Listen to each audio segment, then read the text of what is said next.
Go. Welcome back, strangers, to the Strangest Live with our special guest, Goodnight Goosebumps. We've collaborated with him before in his channel, so we're glad to have him on. My name is Blake. If you don't know, I am one of the voices of the Strangest / editing / all that random stuff. Quiet dog. Got a puppy in the background, just trying to interrupt. But yeah, nice to see you all. And how's it going? Yeah, I'm Ethan. I write for the Strangest. Did the outline for tonight. The awesome thumbnail I'm sure you guys are excited for. And tonight we have Goodnight Goosebumps, which his first, I don't know which stream it was. I saw it after we had just collaborated with you. And that's when I was like, oh, we should do live streams because I watched his. So I'm really glad to actually have him on our stream because he inspired it. So tell us a little bit about yourself and your channel, Goose. Well, first of all, thank y'all for having me. This is dope, and I'm honored that my drunken shenanigans that I live stream sometimes would inspire anybody to do anything. But yeah, I tell scary stories sometimes, and sometimes people watch them and get scared, and that's about it. Yeah. I mean, when you get down to it, that's just what makes it so great. It's just you gotta tell scary stories and spook people, give them goosebumps at night. Absolutely. But no, we're glad to have you on. Thanks for coming. Definitely, my pleasure. So, how often do you stream on your channel? Like, how do you decide? It's extremely random. It's just whenever I feel like it. I mean, that's what I like about it. It's just like so natural. And that's what made me be like, okay, we've got to do it. Because I mean, it's such a good way to connect with people. Because before we didn't really have the connection with our like subscribers that the stream brought. So nice. Yeah, it's that'll definitely do it. There's no more organic way to do it than just going out there and talking to them. So definitely. Yeah, it's definitely been a lot of fun because I mean, you get your comments in the section, but it's like, it doesn't really let you bond with people. It's like, oh, I suck donkey dick. That's great. Nice to meet you.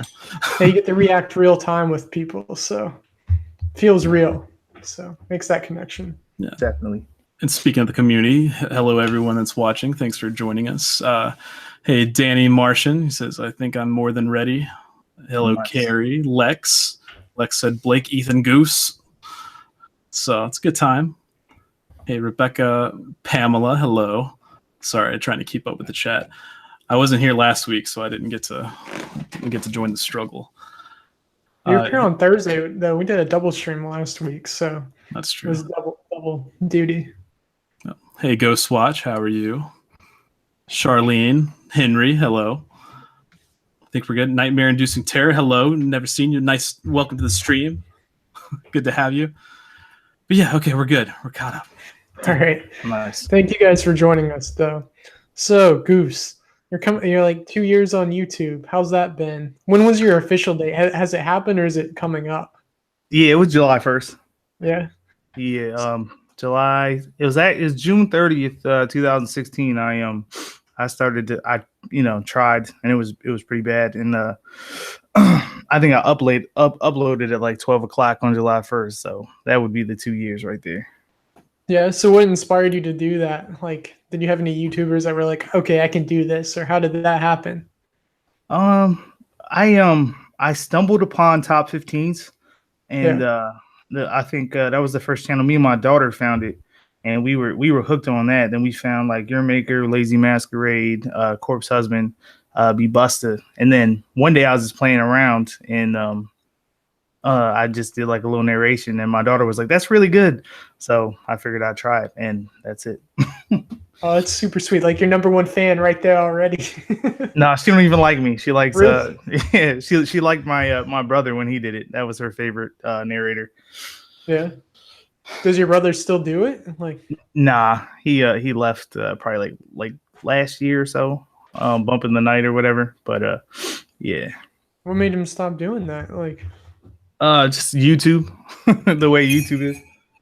Yeah. Did he get monetized and everything, and then it go down, and him like, screw this, screw YouTube? He was doing all right money wise. He didn't really care about the money so much as he cared about how his channel wasn't growing as and honestly, he was working really, really hard. And I don't know why he didn't grow. He was stuck for a good bit, and he's a young dude, so he's real impatient. And he had like 2,500 subs, and he was just like, "Yeah, I'm done." So that sucks.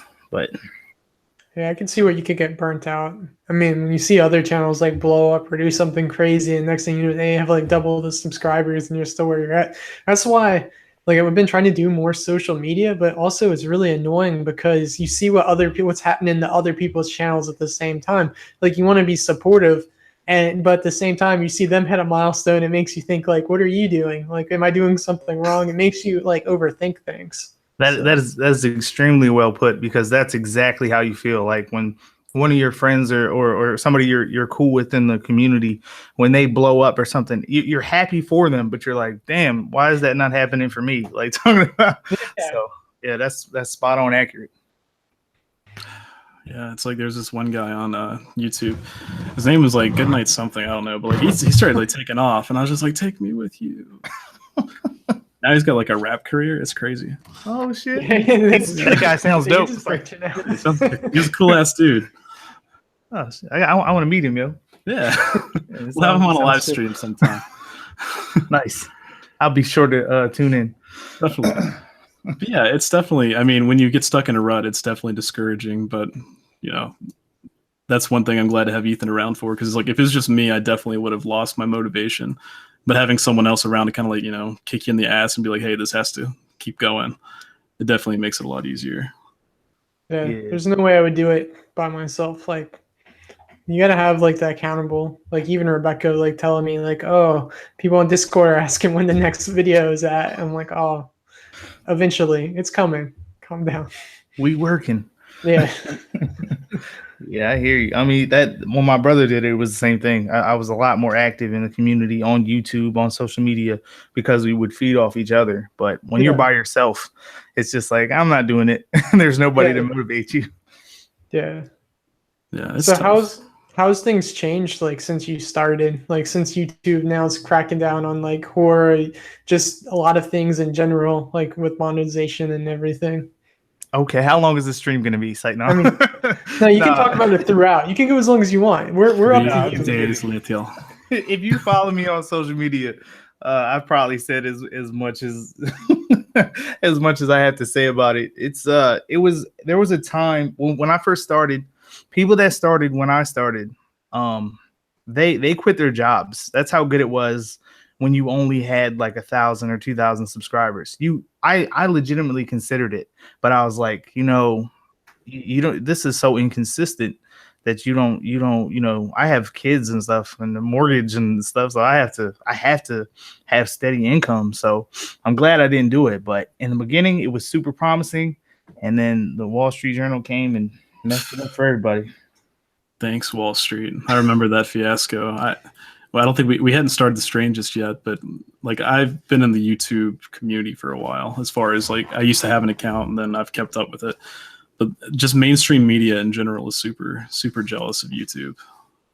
Definitely. So, but yeah, it sucks. It's crazy how much 1,000 back then versus today has changed.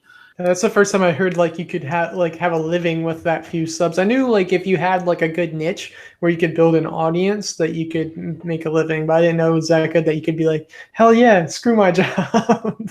I mean, yeah, the horror side was tremendously smaller back then. Like, I mean, the only people I knew of were like the people that like kind of inspired me, and then my brother when I started, and then like 2 or 3 other channels are doing horror. So even if you had 500 subs, you were getting like 1,000, 2,000 views, and you could monetize immediately back then. So I think my first check on YouTube from like August was like $250, and I was like, okay.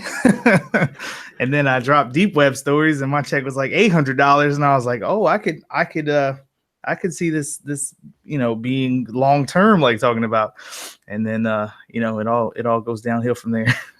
Yeah, that's depressing. Yeah, we were just talking about like we just finally got monetized last week, and we were talking about how much that we've made, and it's like doesn't even scratch the surface of what you're talking about. Do they back pay you for anything? No. No. They Oh, actually wish. took That'd money be out so of my nice. direct deposit, which was really fucked up. They're like, no, we're actually going to take money from you.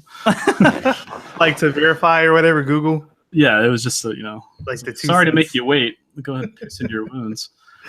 But no, it's really cool to finally get it. Like, it feels like we've accomplished something. Because like you said, back in the day, you could just get monetized just because you wanted to. Which I agree with the way they changed it as far as, slimming down the amount of people that can be monetized. But it definitely, it sucked getting monetized. Like, Congratulations having to on getting wait. monetized, by the way. Yeah. thank you. We were worried, man. Like, with everything going on with the horror community, I was to the point where I thought it was a lost cause. I thought, oh, YouTube looked at our videos and was like, nope, we're not going to monetize these guys. They're doing that to a lot of people. It's sad. Yeah. Like, I saw, was it Darkness Prevails that lost his like monetization, or was it someone else? It was I know Southern Cannibal lost it. Southern Cannibal. I get names mixed up. Sorry, Darkness Prevails. But yeah, like it's just crazy to think that, as you were saying earlier, you could make a job out of this and then suddenly your job's just gone. And it's not that you did anything wrong. It's just that YouTube decided they don't agree with your content anymore.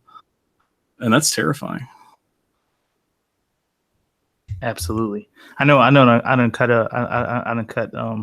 cut you off a couple times, so my bad. You're fine.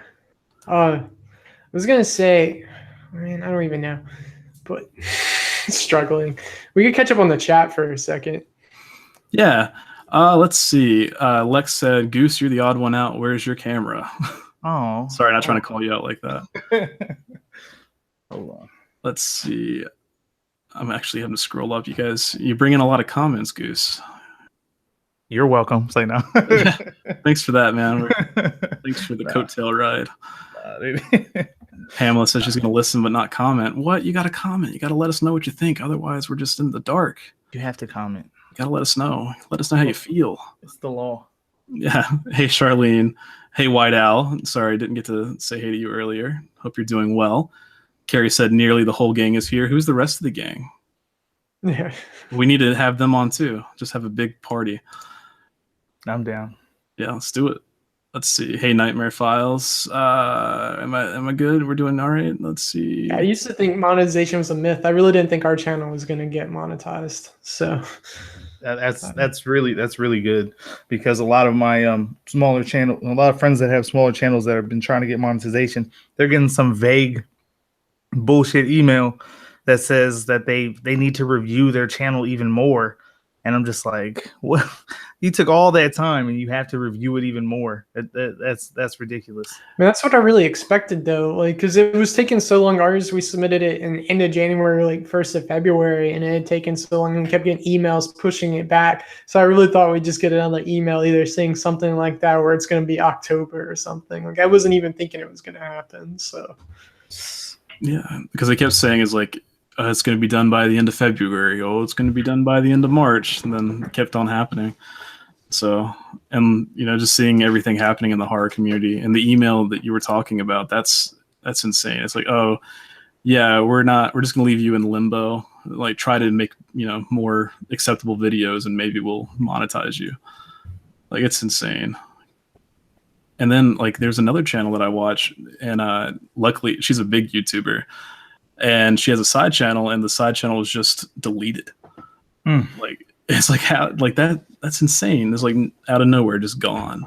I know it doesn't seem like it's affecting just the horror community anymore. It seems like it's affecting every YouTuber. Like, unless you're a golden YouTuber, I think you're affected by this. Whether it's that yellow dollar sign that y'all will become so familiar with now that you're monetized. They will leave. Yeah.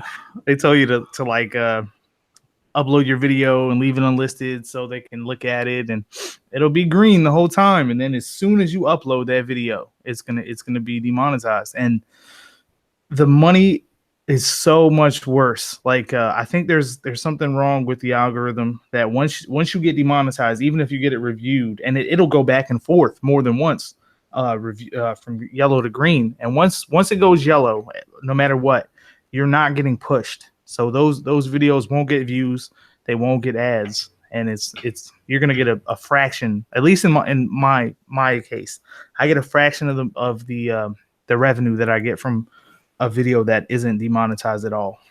So it's ridiculous.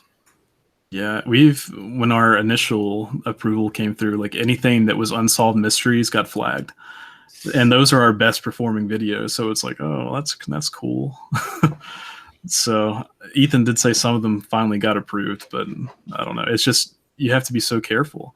It's like everything. Like we have a video on rabies that was deemed not as suitable for viewers, and it's like that's somewhat educational. I'm about to say you could put it under like education or whatever. We did.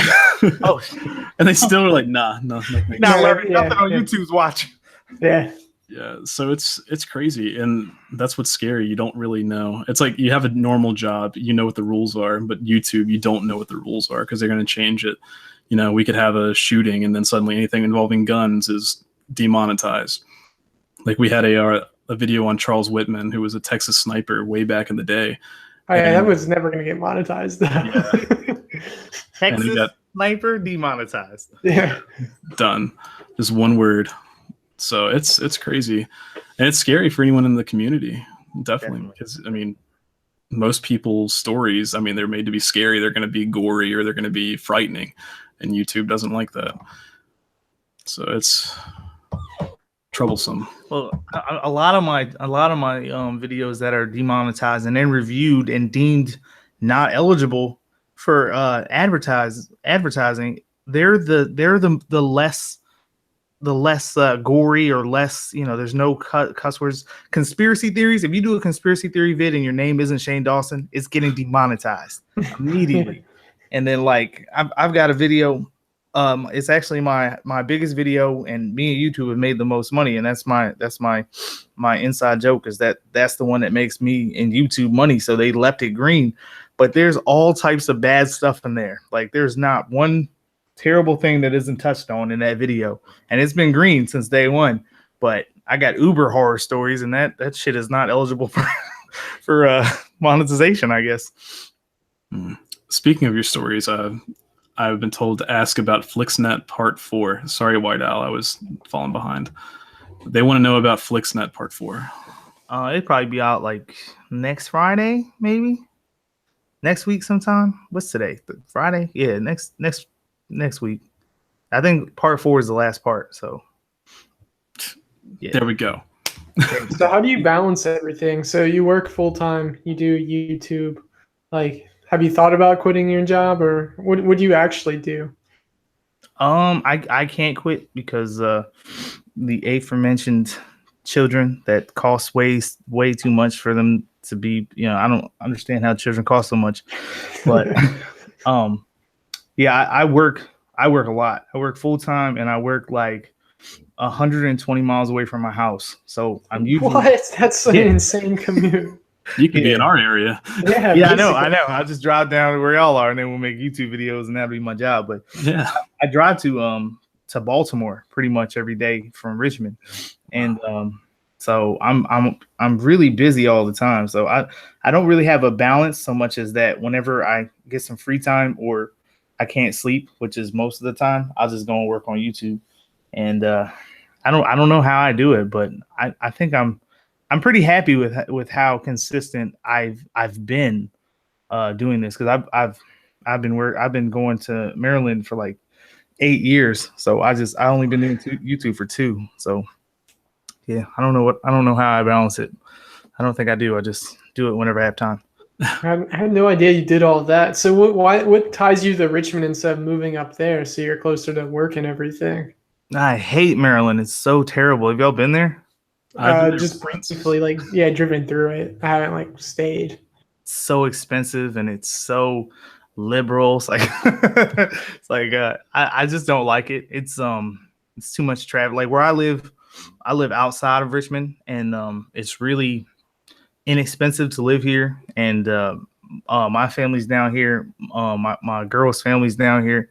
So I was only gonna do the job in Maryland for a little bit, but then that shit turned into 8 years. I don't know what happened. I just kept doing it. This is true. You get lost chasing money. Very so true. How old are you? Like, I'm 30. okay, we're 27. Nice. Yeah. Putting him on blast. No, I'm just saying. I mean, I was just replying. He said his age. I was just telling him his. That's. I'm 14. It's like, Yeah. No, I mean, I'm just asking. Lol. No, you said Yeah. 8 years. Like, that's a long time for a job. That's a like, that's a lot of work. yeah, this is true. I've actually worked for, it's a government agency. I worked for them for 11 years. So yeah, I've done that probably almost my entire adulthood. So yeah. So do you like Richmond a lot?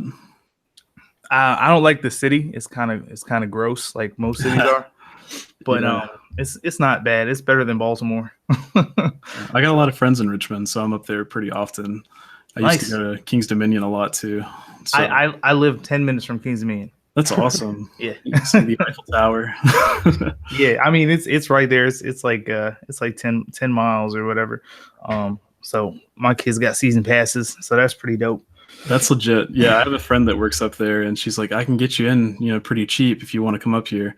It's like, yeah, because I'm kind of a roller coaster junkie. Nice. I mean, Kings Dominion's not bad. It's got some they just renovated an older one that was really garbage, and I rode it with my daughter 2 weeks ago, and we went in there thinking it was gonna be that same, just upgraded the same one, and I almost peed myself. I think I peed myself a little bit. Which one was it? It was the Hurler, the one in the back. Oh yeah, I know Hurler. Yeah, that was one of the first roller coasters I ever had to ride. Like my mom, so I have a twin sister, and when we were kids, she was a badass. Like she'd ride anything. I was a pussy. I would get to the front of the line and step right across. And they finally got tired of me doing it, so they made me ride roller coasters. So they put me on the Hurler, and that first drop, like my stomach never went down. It was crazy. Like I love that roller coaster though. Oh, you should ride it now. It's called Twisted Timbers, and it will kill you. You die on that roller coaster.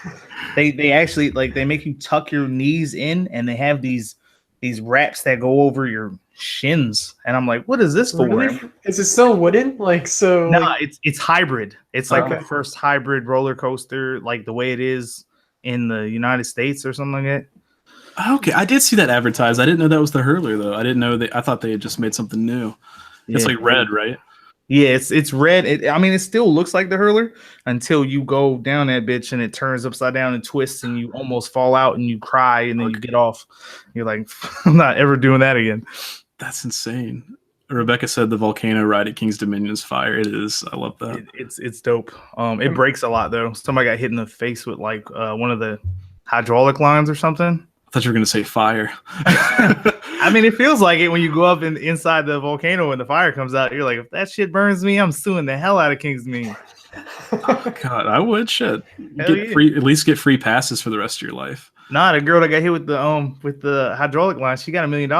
What? Damn. Yep. I was like, man, I wish I was on that roller coaster. That's insane. Yeah, it was pretty dope. Yeah. I mean, not for her, not initially. I'd imagine she's probably really hurt, but afterwards, take one for the team. It's like in hindsight, it worked out. Yeah, $1 million. Absolutely, hit me with that. Yeah, you know how many new faces you can buy with $1 million?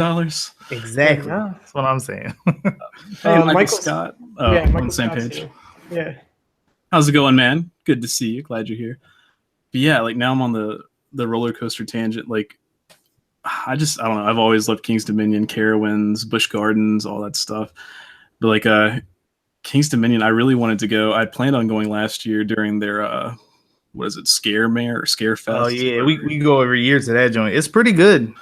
Yeah, I really wanted to video it for the channel, just be like, creepy attractions, but it was so busy. Oh, they won't let you. I put it on Snapchat. If I don't know if y'all followed me last year or not, but it was a long ass Snapchat I did, and they were like, you can't do that, and I was like, shut up, and I ran away. Yeah, it's pretty good. Like the whole park is full of smoke. They have all these smoke machines, and you just walk around, and this motherfucker's dressed like bushes, and they'll just creep up beside you. And people on like these knee pads that slide across the park. This shit is pretty crazy. So there was one time I went and it was like I didn't get scared because like I'm about 6'2". They don't usually mess with me, but my sister that I was with is like 5 foot nothing, just about. So they'd go after her. But there was one guy. It was like a hobo clown, and he was pushing a shopping cart. and the shopping cart had a train horn on it, and he just like at the last second just jerked towards us, and yeah, it was crazy. That's pretty dope. They're very creative with what they do. I mean, they had a guy that was supposed to like the Joker, and that dude was awesome. I wanted to hang out with him on weekends, like in character, because like we were getting some pizza or something. He just sat down. He was like, "What's your favorite color?" Like he was like licking his lips like the Joker and stuff, and we were just looking at him. He was like, "Mine's pickles," and then he just ran away laughing. I was like, "That dude is dope. I want to hang out with that guy. Let's go to the strip club with him because that would be an amazing experience." Yeah, it's got to be a fun time, like a fun thing working there, and I think it's volunteer. Oh, they pay you. It's they do pay you. It's like $12 an hour. I was gonna do it when I was in high school. I'm gonna be in Richmond. Absolutely. That's crazy. I didn't know I know around here it's all volunteer, but I guess it makes sense. They want to have some good people. Yeah. Have you been to Busch Gardens, like to their stuff? Yeah, I went to Busch Gardens when I was like, I think I was like 12. I didn't really mess with roller coasters back then, but they made me ride like, I think it was called like the Alpengeist. Oh yeah. That junk was no joke when I was 12 and scary and a little girl, because I was crying the whole way. And then Paul's Chariot, I rode that too. Yeah, Rebecca, Ethan's wife, thinks that she got a concussion from Alpengeist. Goodness, I'd imagine so. That shit is no joke. That's crazy. Michael Scott was asking what's Goosebumps channel about. It is narration, and he does live streams, all sorts of cool stuff. You should definitely check him out, as well as everyone else. It's cool stuff. And we did a collaboration with them a while back, so you should check that out too. The college story, that shit was dope. Yeah, I like that one. It was something different because like I used to just do narration exclusively, and that shit gets old. So you try to mix in other stuff. So the scary history stuff was really interesting. So it was a good change of pace. Yeah. Did we get any colleges in Richmond, Ethan? No, not yet. We've done our next. Well, we've got William and Mary in Virginia. Our next one, it's a college in Roanoke. So yeah, Longwood is it Longwood? Is it? No, that's one. But there's one that's called Longwood. There's Hollins or Hollins. It's a really tiny college, but it's got some crazy ass stories. Kind of like Salem College in North Carolina. Both of them are like small girl colleges, but they have some insane stories. So gotcha. Yeah. I feel like people was talking about Longwood not too long ago, like one of them cliche stories, like a little boy fell down the elevator shaft, and if you go down there at 12 o'clock, you open the door, he'll be there on his tricycle. And I'd be like, bullshit. Let's do it. Happen. Yeah. But I ain't going. Yeah, speaking of which, and Michael Scott as well, we need to get you to come to St. Albans. Hey, let me know. Yeah, so that's in Radford, Virginia. So it's not, I kind of get them confused. You're probably a little bit further away. It's probably like 2 hours, 3 hours. It's probably really like an hour and a half if you go down. You just go across 64. So it's not far. There's St. Albans. We're trying to go in November, and we're still trying to wait and hear back from them. We're literally trying to make it an official thing, and none of us have heard like an official date from them. So it kind of sucks. That is right after Halloween, so they're supposed to be busy. But he also said that like that's kind of like their MO. Like they don't really reply because there's another channel that's going, and they've been before and recorded there, and they took forever to actually schedule the date and everything. So apparently they just don't really like money. I don't know. We'll see. Radford is far away. Y'all pick me up. I'm gonna fly out there. That shit is 4 hours from me. Is it 4 hours? There's no way it's that far. Hold on. It says Radford is like Radford's closer to Roanoke than it is Richmond. Like West Virginia, yeah. Let me Google Maps this. Hold on. I said from my house to Radford, Virginia is like 3 hours and 29 minutes. 199 miles. Ah, man, I'm so used to driving that I don't even think about stuff like that anymore. It's like, oh, whatever. Same. I drove 6 hours this morning. Goodness. Y'all be Holy shit, it is like 3 hours away. I would have never guessed that from. I know, like just straight down. It's because Virginia's so long. Like it's long as shit. But y'all be riding up and down the country, like investigating stuff, right? Yeah. We drove how far did we drive from New Orleans back to Virginia? It was a long way. It was like It was 16 hours. hours wise, it was 16 hours. Yeah, 16-hour drive. So New Orleans, man, that's some good shit right there. New Orleans, I don't know whether I wanted to investigate paranormal stuff or get blitzed on alcohol or You could do both. that's true. Yeah. Most of the tours we went on, like they had bar stops. So they tell you stories like about the haunted bar, and then they'd be like, "Go get this drink." So it helped out the bartenders and it helped us out because like the ones that we went on that had the bar stops were so much fun. Like some of them were making everything's more fun when you're drunk. Like talk about. Yeah, it's so crazy because I'm not used to being in a place where I can just bring alcohol outside and walk down the street. And Georgia was like that too. St. Augustine was like that. So it's like Virginia, come on, catch up. Yeah, we really need that in Virginia. Like I couldn't even. We went to a brewery today before this, and I had to leave my bar my drink right there on the corner of the outside bar to go to the food truck like 3 steps away because they wouldn't let you take alcohol right there to the food truck. I'm like, this sucks. That's Virginia for you. Yeah. Surprised there would be like a cop hiding in a bush, like ready to get someone who steps out. A police right there, sir. I believe this ain't beer. This is a soda. This is Sprite. You just have to pound it real quick. Be like, no, there was nothing. Prove there. it. Yeah, they were saying when we were in New Orleans that some people, like some places, would give you like you go through a drive-through and they'd give you alcohol. Absolutely. But you just couldn't take the little straw off, like the straw thing off, or you'd get a ticket if you got pulled over. And they're like, people just take the lid off, drink it, put the lid back on. It's like whatever. Yeah, it's a better time. New Orleans is a good time. It's legit because like that's the only place I've ever been where you would go in there, you could get a drink, and then you'd be like, all right, peace, bitches. And then you could leave, and nobody did anything to you. They were just like, all right, have a good night. You know, I was like, dang, this is amazing. You go to Virginia, you go to Richmond, you go to the city, try to do that. They'll arrest you as soon as you step on the out the door. You're getting arrested. Yeah. And Virginia is super hardcore about like cops and stuff. Because like just, I've been around, Ethan has too, of course, but like just driving around, like I've gone to Indiana a few times. And you go to Indiana, you don't see very many cops, at least not where I was. You go to Ohio, not a lot.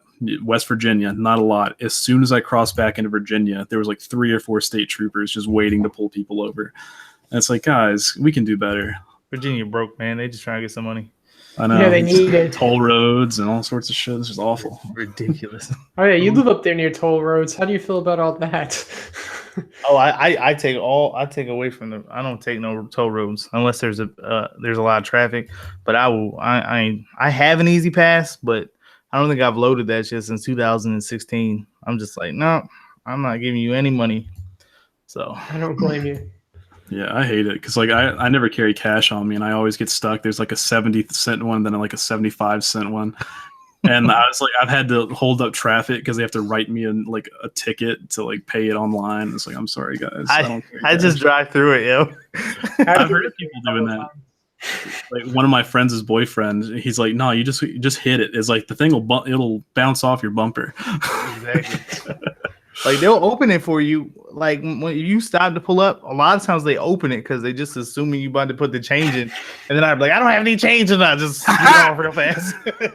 Got him. What really pissed me off is that I thought that was owned by the government, but it's fucking not. Like those toll roads are owned by private companies. I was like, why are these roads so shit if they're getting tolls? Nope. It's like that's the business to go into. Just get a lot of money and put a toll on like major highways. This is insane. Or get a prison if you're in Virginia, because all the jails I've ever been in, I'm just like, oh shit, this is private owned, and who owns it? The judges. This is a this is not right, man. They're the suppliers to their own shit. Yeah, it's a sick cycle. Conspiracy demonetized. Demonetized. There it is. Over with. Nightmare File said Ohio really go to Cleveland. I haven't been to Cleveland. I think Cleveland is garbage. I don't like Cleveland. Hey, they've got the Browns. Oh, this is true. And the Indians. They used to have LeBron until yesterday. Oh, too soon. Poor LeBron. Poor Cleveland. But yeah, one of my coworkers is diehard LeBron, and she's just. She's a Lakers fan. She's a Lakers fan now. Yeah, so you bandwagoner. I could see if you're gonna be a bandwagon. I mean, I'm a LeBron James fan. I mean, that dude is amazing. They assembled a fucking super team to beat him. He's so good. Like, and he gets better as he gets older. I don't understand how that's clinically possible, but that's what I see. He did not used to have that post moves. He did not used to have a 3-point shot. He did not used to have handles. He used to just put his shoulder down and get to the cup. But now he has all that. And he's like 35. So I don't know what's going on. But I want some of it. Space Jam 2 with LeBron. He's gonna leave. He's gonna go join the Monstars. Except instead of the Monstars, it's just the Golden State Warriors. Yeah. I mean, Kevin Durant and Draymond Green already look like fucking Monstars anyway. They do. I know Kevin Durant is. I work like 2 miles from where Kevin Durant used to live or whatever. So you can't say anything about Kevin Durant up there. Yeah. You'll get stabbed. Well, our city, well, giving away our location, but one of our colleges, the coach is what's his name? God, I just fucking lost it. I was just thinking of it. Holy shit. Stephen Curry. Sorry, Curry's uncle. Oh, nice. Yeah, so like he's had pictures of him like wearing the jersey for our local college. It's like, well, isn't that neat? But yeah. I forgot that was a thing too, man. Yeah, it's crazy. Carrie has a question for you, Goosebumps. What is your biggest fear? What is my biggest fear? Getting real. Good. We butter you up with all the bullshit talk, and then we. Are you buying subs? Like what? I thought this was a chill stream.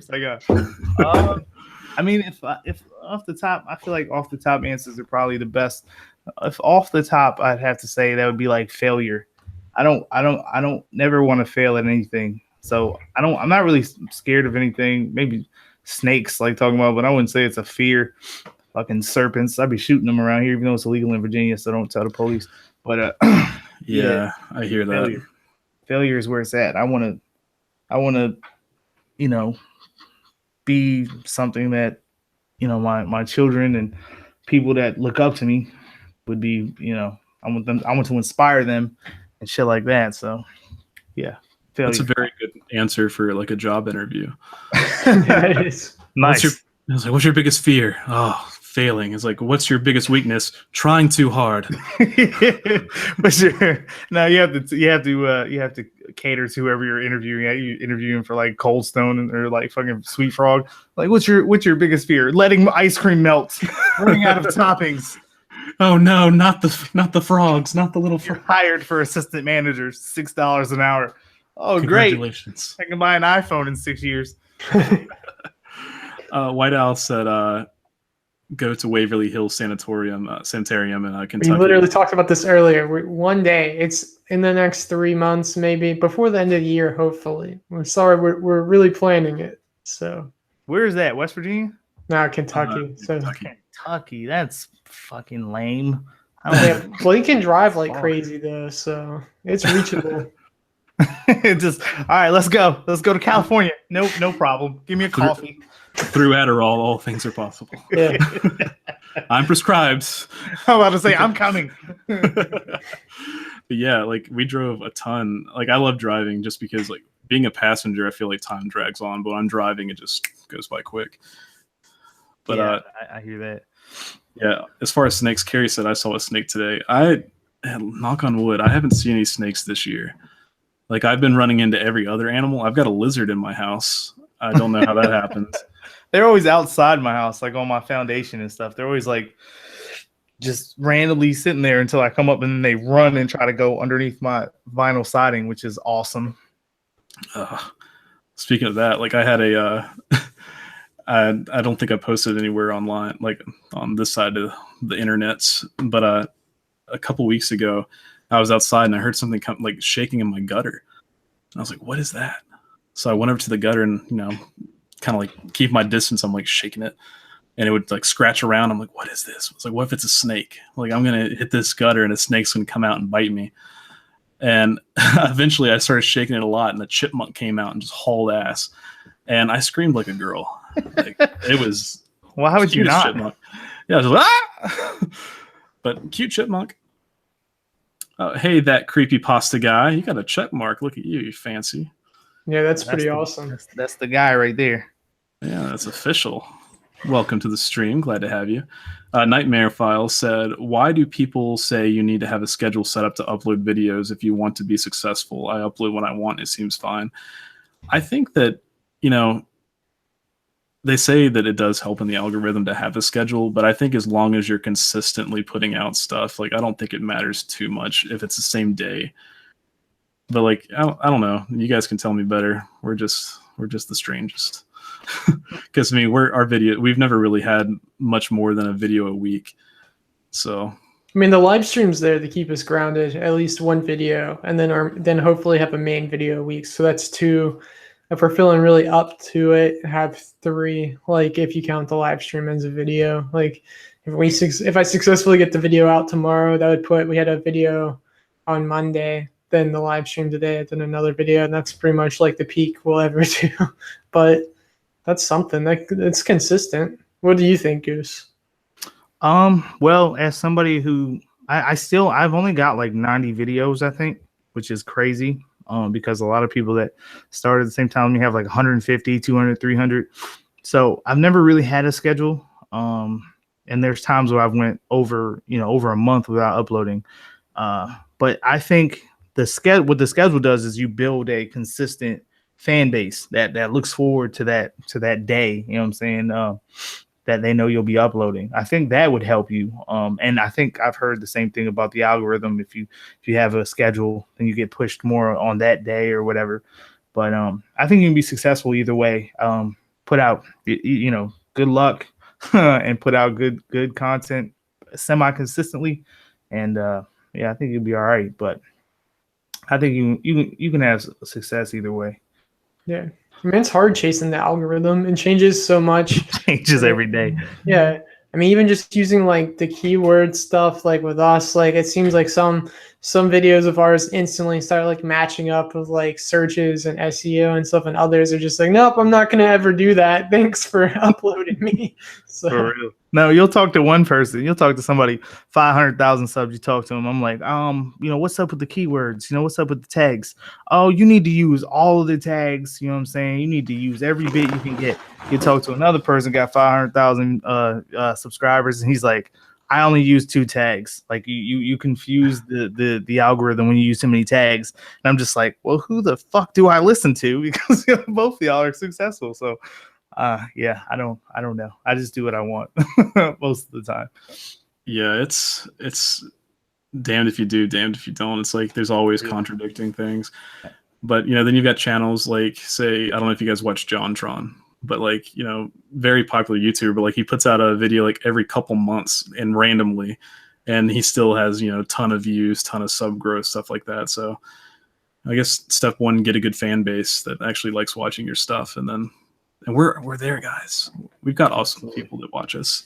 Well, you guys put out awesome high quality content. When I look at y'all videos, I'm like, what the fuck am I doing?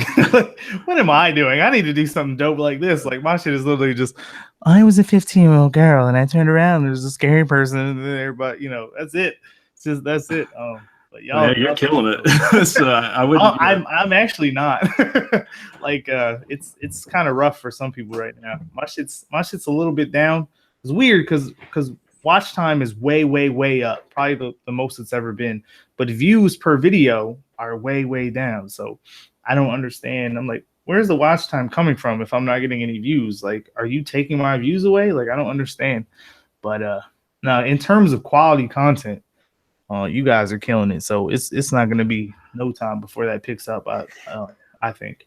I appreciate that because our watch time has increased a whole lot since March. It's nice. Doubled, but our sub growth is super slow. Before we were gaining subs like crazy, but now it seems like we're getting 150 a month, which isn't, can't complain about it. But before we were getting 4, before we peaked at 4 or 500 a month. I'm with you. February, and then it just died off. It's weird. Before I was at 1,000, 2,000, 3,000. I'm like, yes, and now I'm at 350, 400, and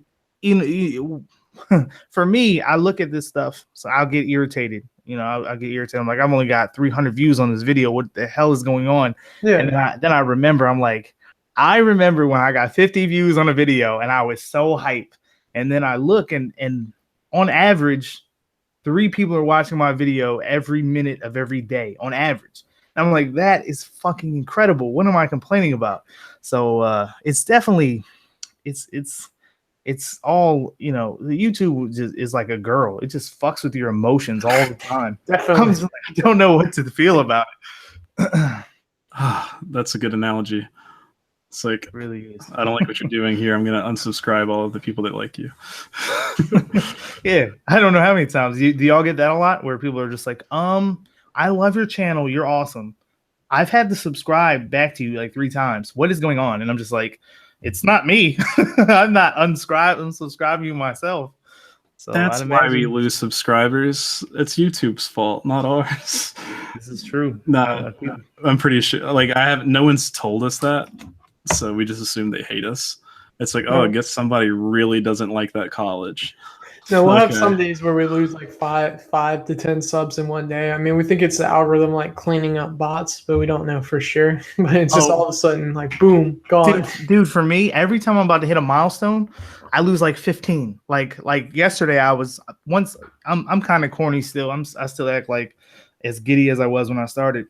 When you get to 500, you guys probably know, when you get to 500 on going into another, from 25, so you guys are at 2,500, your drop down will say 3,000. Like, I know, it's a tease. It's such a tease. I was at 94.99, and I was like, I just need one more. Yesterday I was like 94.99. I just need one more. Come on, somebody sub to me. And I looked at it immediately, and it was like 94.78. I was like, did you just pull 30 subs away, YouTube? Like, there's no way that 30 people were collectively like, Goodnight Goosebumps is close to 9,500. Let's ruin his life. You know what I'm saying? So like, let's ruin his evening. So every time I'm close to a milestone, YouTube pulls them back, and it's been like that as long as I can remember. So I don't understand. I don't see a pattern. I don't see a reason for that type of pattern. I literally have no idea. That creepypasta guy said he lost 250 subs one day. I would cry. Yeah, I lost 600. I lost 600 one day. What? That's 600. I'd be like, well, YouTube, it was a good run. I didn't upload for a month. I was like, okay, so we're just gonna go ahead and take away. I don't think it was 600. I think it was like 589 or something. I could probably go back and look at it, but I don't want to because it's nightmares. And I was just like, are you kidding? It was probably an issue where they gave me a bunch of subs because I had a huge influx for no particular reason, but I just thought I was awesome and I was killing it. And I got 300 in like 3 or 4 days, and I was like, this is dope. And then they all came right back, and I was like, I'm done. That's heartbreaking. Like, I get hurt like just seeing like a few disappear. Like, I've tried not to pay attention to the sub count as much because it was fucking with me so much. But yeah, I would be very heartbroken to lose 250 or 600. 600. It was a bad day. I think I went from like 2,900 to 2,900 to like 24 something. And then like my live sub count was reading it, and it just came right off. My live sub count went back and forth a few times. So it was like a bug or a glitch or something, but I didn't upload for like 32 days because it was so hard, man. I was like, dude, I'm working my ass off for this channel to grow, and that's people don't understand that will kill your motivation. Yeah, it's bad. Absolutely.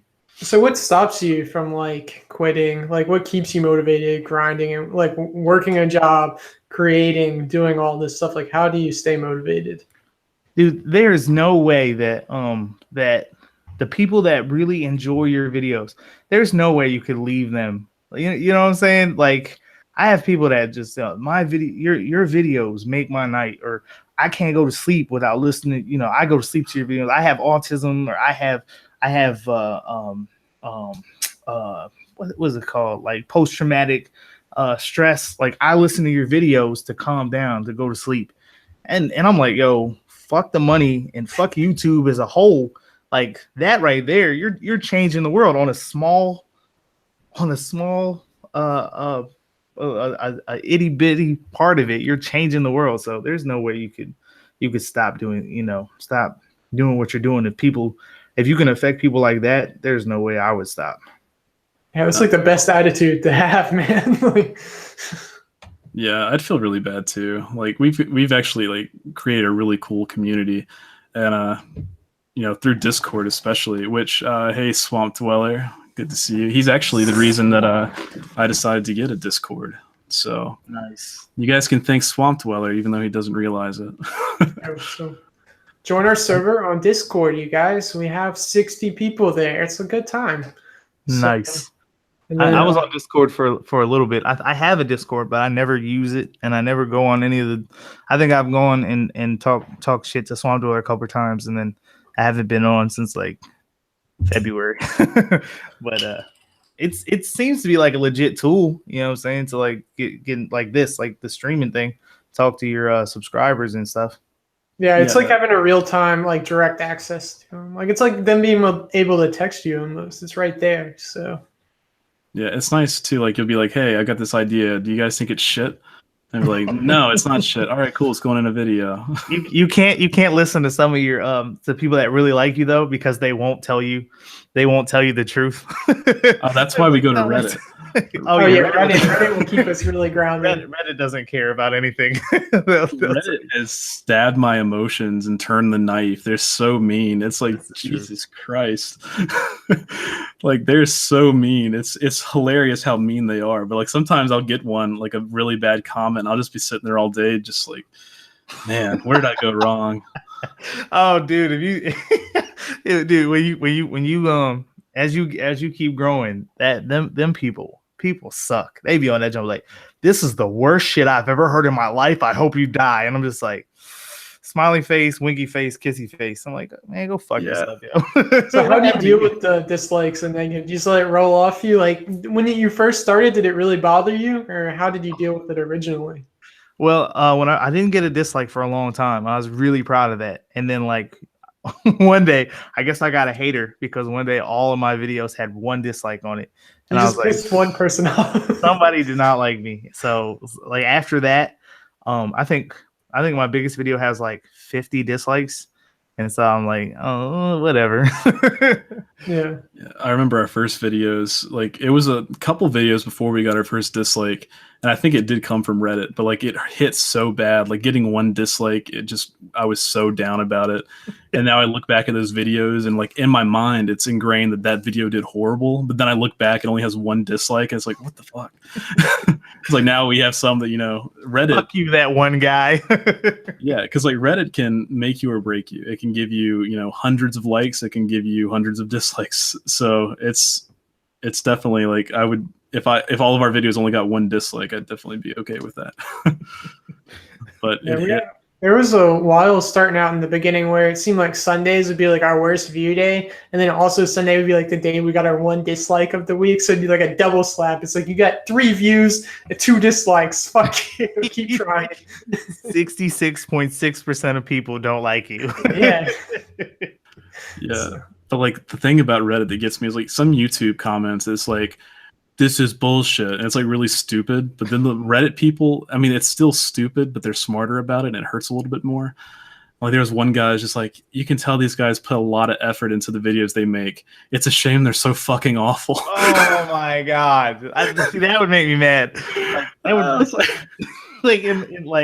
was having a bad day or something, I'd be like, listen here, you motherfucker. You have no idea the amount of effort that it goes into. Yeah, and my favorite, I think you've probably been around when I said it, but one guy said that I sound like Chills. It was like, this guy sounds like Burger King foot lettuce. So it's like, man, that's all I got. Like I am instant 100,000 subs. I wish, man, if I could pull off the Chills voice and get that kind of subs, I'd do it. Number 15. Welcome back, strangers. Welcome to the Strangest. My brother tried to do that, man. One time, if you go to it's one of my oldest videos. It's my 500 subscribers special, and he is the second person on there, and he tries to be like, I don't know what he's trying to do. I guess he's trying to be like Chills, and that shit sounds so bad. Like whenever I'm around him, I don't want to get on his nerves. I'll start playing that shit on blast, and he'd be like, "I was going outside." Like, what the fuck are you doing? You're from Virginia. Stop it. That's the thing. Like, I think he's from Canada, but it's like that's not. I don't know what that's like. Mars. Like that's some Jupiter shit. It's not a real place to us. It doesn't exist. Exactly. That's what I tell my Canadian people friends. Mr. Davis said Reddit contains more sophisticated assholes. That's very true. Reddit just hates art. They just hate everything. They hate everything. Speaking of Canada, it's like, yeah. Blame Canada. Let's see. Selena said, hey, strangers. Hope everyone's having a good evening. I'm having a great evening. I hope you're having one too. Thanks you guys for joining us, everyone. Hey, Pink Spooky. She said she's new. Must be a new channel. Like, I don't know. You guys should go check out Pink Spooky, whatever that is. Whatever it's probably that like is. ASMR. Pink Daddy, send me my audio, man. What the hell? I'm putting you on blast on the Strangest channel. It's been like 6 months. It's like sounds like me. Ethan's always like, I need this audio. It's like, sorry. My narration sucks, so we need your narration. My narration sounds like Burger King foot lettuce. Mine sounds like that's the best we got. Burger King foot lettuce has got 1.9 million subs, no, 2.3 million subs or whatever. It's insane that that's an actual meme. Like, I've seen people all over make that joke. It's like, you made it. PewDiePie did it, right? Did he? That might be where it came from. That's where it came from. I'm pretty sure. What? Fuck, man. Come on, Felix. Make a meme out of us. Yeah, we need that. We could submit to his subreddit, man. Maybe one day be on it. So, hey, Felix, look how bad we are. Make fun of us. If I just got 1 million, I'll be fine. We'll make it work. It's all just dislike money right there. You'd be like, dislike all you want. I made 60K this month. Swamp Dweller said, I'm a new channel. Yeah, go check out Swamp Dweller. He does unboxings, and also I think he does like knife challenges. Like he's at the tiny house tours, I think. That was him, yeah. Yeah, it's a cool little niche. But yeah, go check him out. Good stuff. The creepypasta guy said, hate comments hurt more when they're actually true. Someone said I sound like a retarded Oliver Twist. Oh my god. I know the feel, bro. I know the feel. It's sad. It's like that's such a awful thing to make fun of someone for, because it's like, this is just how I communicate with every other human in the world, and you're saying I sound like a retarded Oliver Twist. Like, that's embarrassing. I wish I had known this. See, I don't understand. I don't get it, because I have another channel, and that creepypasta guy actually told me to like react to like that it's like that UK grime rap or whatever. So those fucking videos get more views than my horror narrations. But all the British people in there are so fucking nice. Like horror, they're all mean as shit. They're like, you suck, you're terrible at narrating. All the British people are like, great reaction, bro. Go check out this right here, man. You're gonna be big one day. And I'm just like, man, British people are fucking awesome. Yeah, they hate our horror narration stuff though. Yeah, they're mean. The horror people are mean. Horror fans. Like, basically, if you don't believe in the paranormal, we just get shit on. It's like, ghosts aren't real, unsubscribe, ghosts aren't real, dislike. One time I was trying to tell Swamp Dweller I didn't think Bigfoot and shit was real. Like, that shit ain't real. Swamp was getting mad at me. He was like, I'm just saying, man. I'm just saying. Just because you can't see it don't mean it's real. I was like, chill, Swamp. I thought we was friends. Well, I'll tell Swamp the same advice, and I've told people on the stream before that we got from a guy, and it's good advice.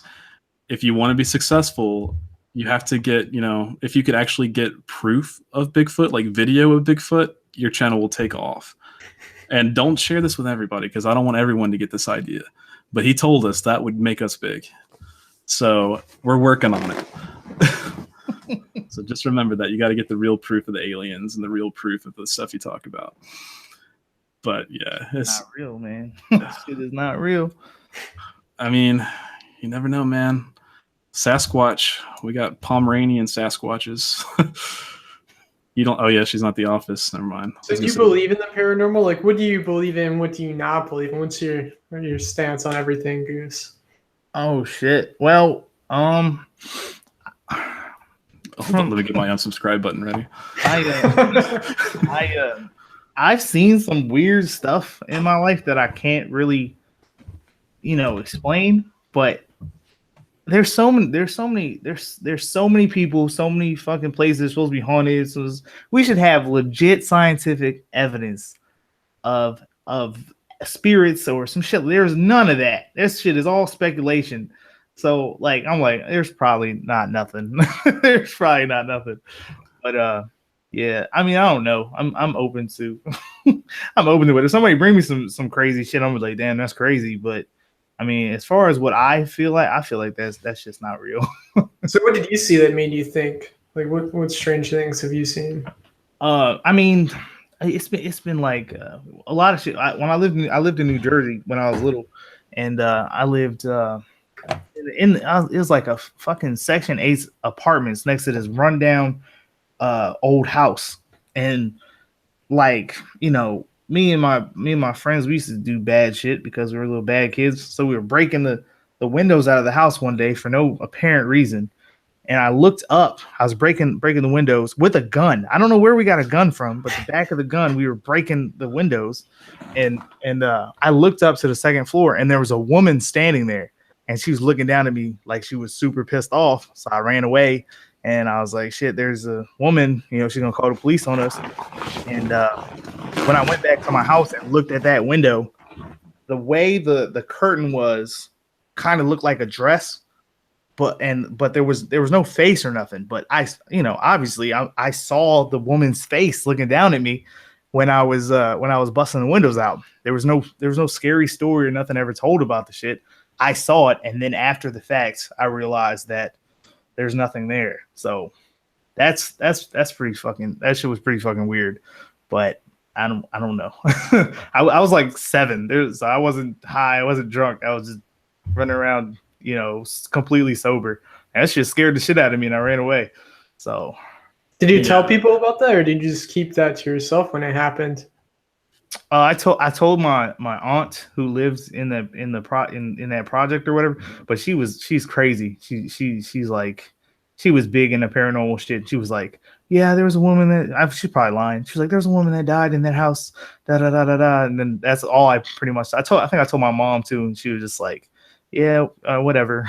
And it was nothing ever came of it. But I remember that shit like it happened yesterday.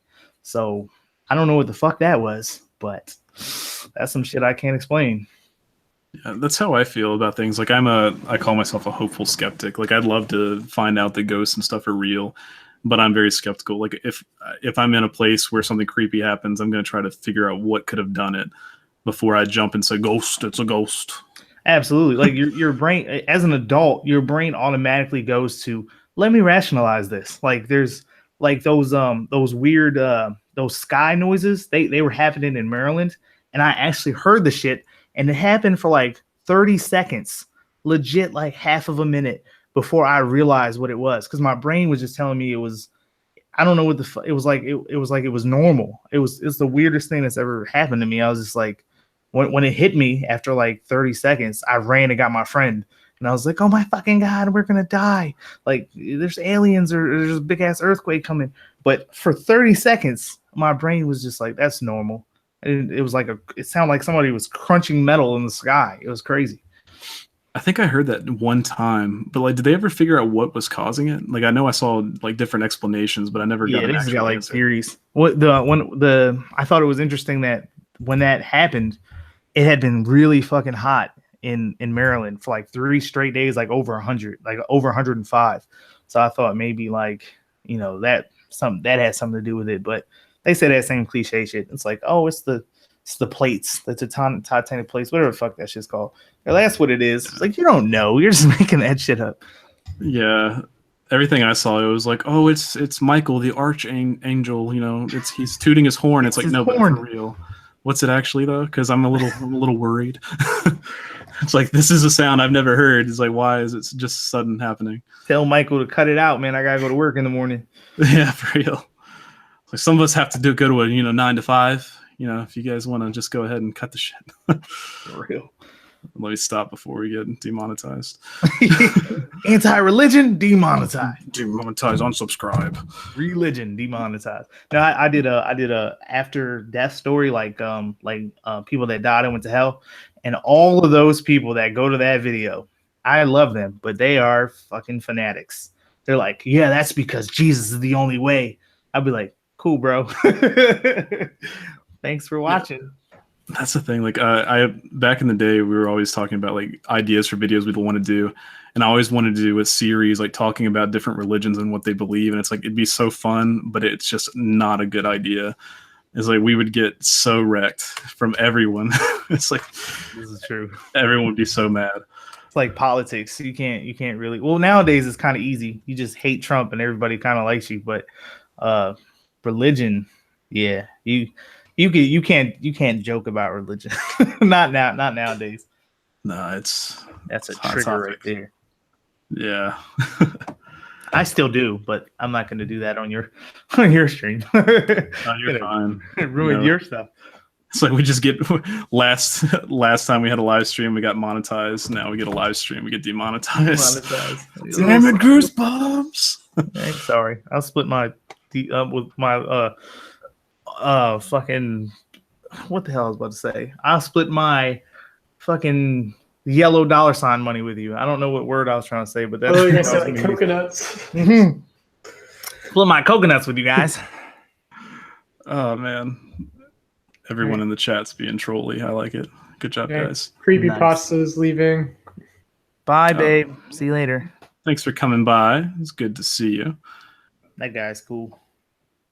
Right, So Goose, man, like you just had the album release. So what's the story behind all that? How long have you been doing music? What made you decide to like release it? Like, how's that been going? Man, the album was I've dabbled in music for a long time. I like music. I like hip hop. I like the old school type of rap where it's not people mumbling and just repeating the same shit over and over again. I like the poetry of rap. So I've made like songs and stuff in the like when I was younger. But the album I needed something to It's been kind of messed up the last couple of years. I've got like some issues going on. So that was like a creative way to channel everything I was feeling, throughout this time, throughout this darkness. So I did that really fast. Like I don't think any song took more than an hour or two between writing and recording it. And so it was really just a jumble of emotions. And then when I put it all together and I had the dope ass Yeah Man TV drawing me an album cover. And the album cover is amazing. That's what like got me excited about before anything, when you're just like posting that on Twitter and stuff. So dude, it's when you do that to get through situations that you're dealing with, and then you look at the finished product and you're just like, dude, this is pretty dope, and then you send it out into the world. That's a beautiful thing, you know what I'm saying? So I was that's my first official thing, but I've messed with music on and off since I was a kid. Yeah, it sounded really like therapeutic. Like that's where everything was. I mean, it's some real shit, man. It's good. I appreciate it, man. It was therapeutic. It was. I mean, there's songs at the end of it where I left it in. I'm just screaming into the microphone. It felt so good to get that shit out. So music is definitely a creative tool for getting through shit that's going on in your life. And yeah, man, that's it. Do you mind if I post a link in the chat? Yeah, that's fine. Appreciate it. No problem. Everyone go check this out. I was actually, I'm not a huge rap person in general, but on my way, like I said, I was on the road a lot today and I started listening to it and everything was really good. Like I enjoyed every song I heard. I didn't get to hear everything. I heard like 6 or 7. Nice. But I appreciate it. It was really good stuff. Like I really enjoyed it. Very good quality. And like I really liked the songs you sampled and like the hooks. It was really good. Good stuff. Keep it up. Like I could see that on the radio. I couldn't like imagine that it took you that little of time. That's crazy that you were just able to bang it out like that. I freak out over stuff. I don't think I could just like be like, all right, I'm done. Release it. I don't know. I stress about it. Like honestly, I'll be driving and I have ample time when I'm driving. Obviously, I'm going to fucking Maryland every day, so I would think it out. I think about what I was how I wanted to verse it out, how what I wanted to say in the song, and by the time that I got an instrumental or I got just time to put it together, it was already written like in my head. So all I had to do was record it. And I wanted it to be raw, like because it was emotional. So all of those are one take. Like there's stuff on there that I didn't want it to be the way it was. But after I put it down, I was like, that'll never be that live again. Because that was the first time I put it down, into the track or whatever. So I was just like, well, I guess, the lo-fi stuff is popping right now anyway. So this is like my nod to lo-fi rap music by just leaving it the way it was. But I was really happy with the way it turned out. So I appreciate y'all, the kind words. Appreciate it. No problem. So what do you do on your, what's a normal commute for you? Like, do you listen to music or do you just think in your head? Do you listen to books? Like, what do you do on your commute? Because that's a giant commute every day. Yeah, that's actually how I found horror narrations. You can only listen to so much music for so long before. Like I listen to talk radio. Or listen to Rush Limbaugh, and I'm like, this dude know what the fuck he's talking about. I go to the Democrat channel, and the Democrats are like, Republicans are stupid. I go back to the Republican channel, they're like, Democrats are more stupid. So I got tired of that pretty quickly. So I found the YouTube stuff, and now I've got a good pool to choose from, whether I'm listening to music or I'm listening to horror. Like the Serial podcasts that had come out, those were real good when I was going up there. Podcasts, YouTube, and music. That's how I get through that commute. Yeah, I bet. I listened to the first season of Serial, but I didn't listen to anything else from them. Yeah, the first one was the best. The second one was, it's okay, but the first one was that shit. And it happened probably 20 minutes from my job. So I was like, oh shit, I know that place. I was like, I got chicken from there before. Oh yeah, so you're Baltimore, Bodymore. Damn, you're right there at everything. Yeah. Dude, you could be really crazy someday. That's crazy. Yeah, no. Whenever something goes down, I'm right there. Like the when they was riding in Baltimore, we were probably 10, 15 minutes away at another site, and it was just me and this other dude, and we were just like, we're supposed to go up there we were supposed to go to some site up there. And I was like, bro, you're driving, dude. I just got a new car. I said, they're going to throw the bricks at your shit. They're not throwing no bricks at my shit. So we're I've been fortunate enough to be where shit is popping off the majority of the last couple of years. So I don't know if that's good or bad. Did you get to see the tank? I didn't see a tank. I wish I saw a tank. I would have felt a lot better. It was an armored vehicle. Maybe it was an armored vehicle that got stolen and was going up Richmond. Oh, I heard about it from was it Fort Lee or Fort Bragg or something? I can't remember, but I thought it was Richmond. I think you're right. I think because I think Fort Lee is in South Richmond. So yeah. But I think he did that. A 40-mile-per-hour chase, all these cops going after this armored vehicle. The O.J. Simpson shit all over again with a tank. Basically, yeah. It's Virginia, man. Virginia's crazy. It's something else. Yeah, we got crazy. We've been all over, but let me take that back. New Orleans, it rivals it. New Orleans is a pretty crazy place. New Orleans is fun crazy. Yeah, it was there were times where I was like, are we going to make it out of this? But it was a good time. Blake was so sketched out. That's what makes it fun. When I was doing shit, I was like, I think I'm going to get stabbed tonight. I'm about 99% certain I'm going to get stabbed, or I'm going to get some voodoo people is going to kidnap me. This shit it's going to be a bad night. But I got out, man. Yeah, my thing was we joked about it, coming in, because we didn't get a hotel because the hotels were so expensive in New Orleans. So we got a Airbnb, and we joked about how it was going to be in the worst section of New Orleans, all this stuff. And then when your GPS says you're 1 minute away from the house and you're in the worst area you've ever seen. He's a Holly Grove. Oh, it was bad. It was right under a bridge. Yeah, it was that was something we joked. It was it's going to be under a bridge, and it was right beside a bridge, a little one-in road. And it was bad. It was a really nice house, but the rest of it, there was drug deals going on right beside us. Well, there's drug deals going on all over New Orleans. Yeah. it was something else. And I was just so mad at Ethan. I was like, we're gonna die. It's like, I just wanted to come and get some hot food. We're gonna die. Yeah, all the houses had bars on the windows except for ours. Yeah. Oh snap, that's fucked up. Like the next door neighbor's air condition was barred in, and there was a little quickie mart right beside right next to our road, and it had like the drink machines all barred up, and then our windows are just sitting there chilling.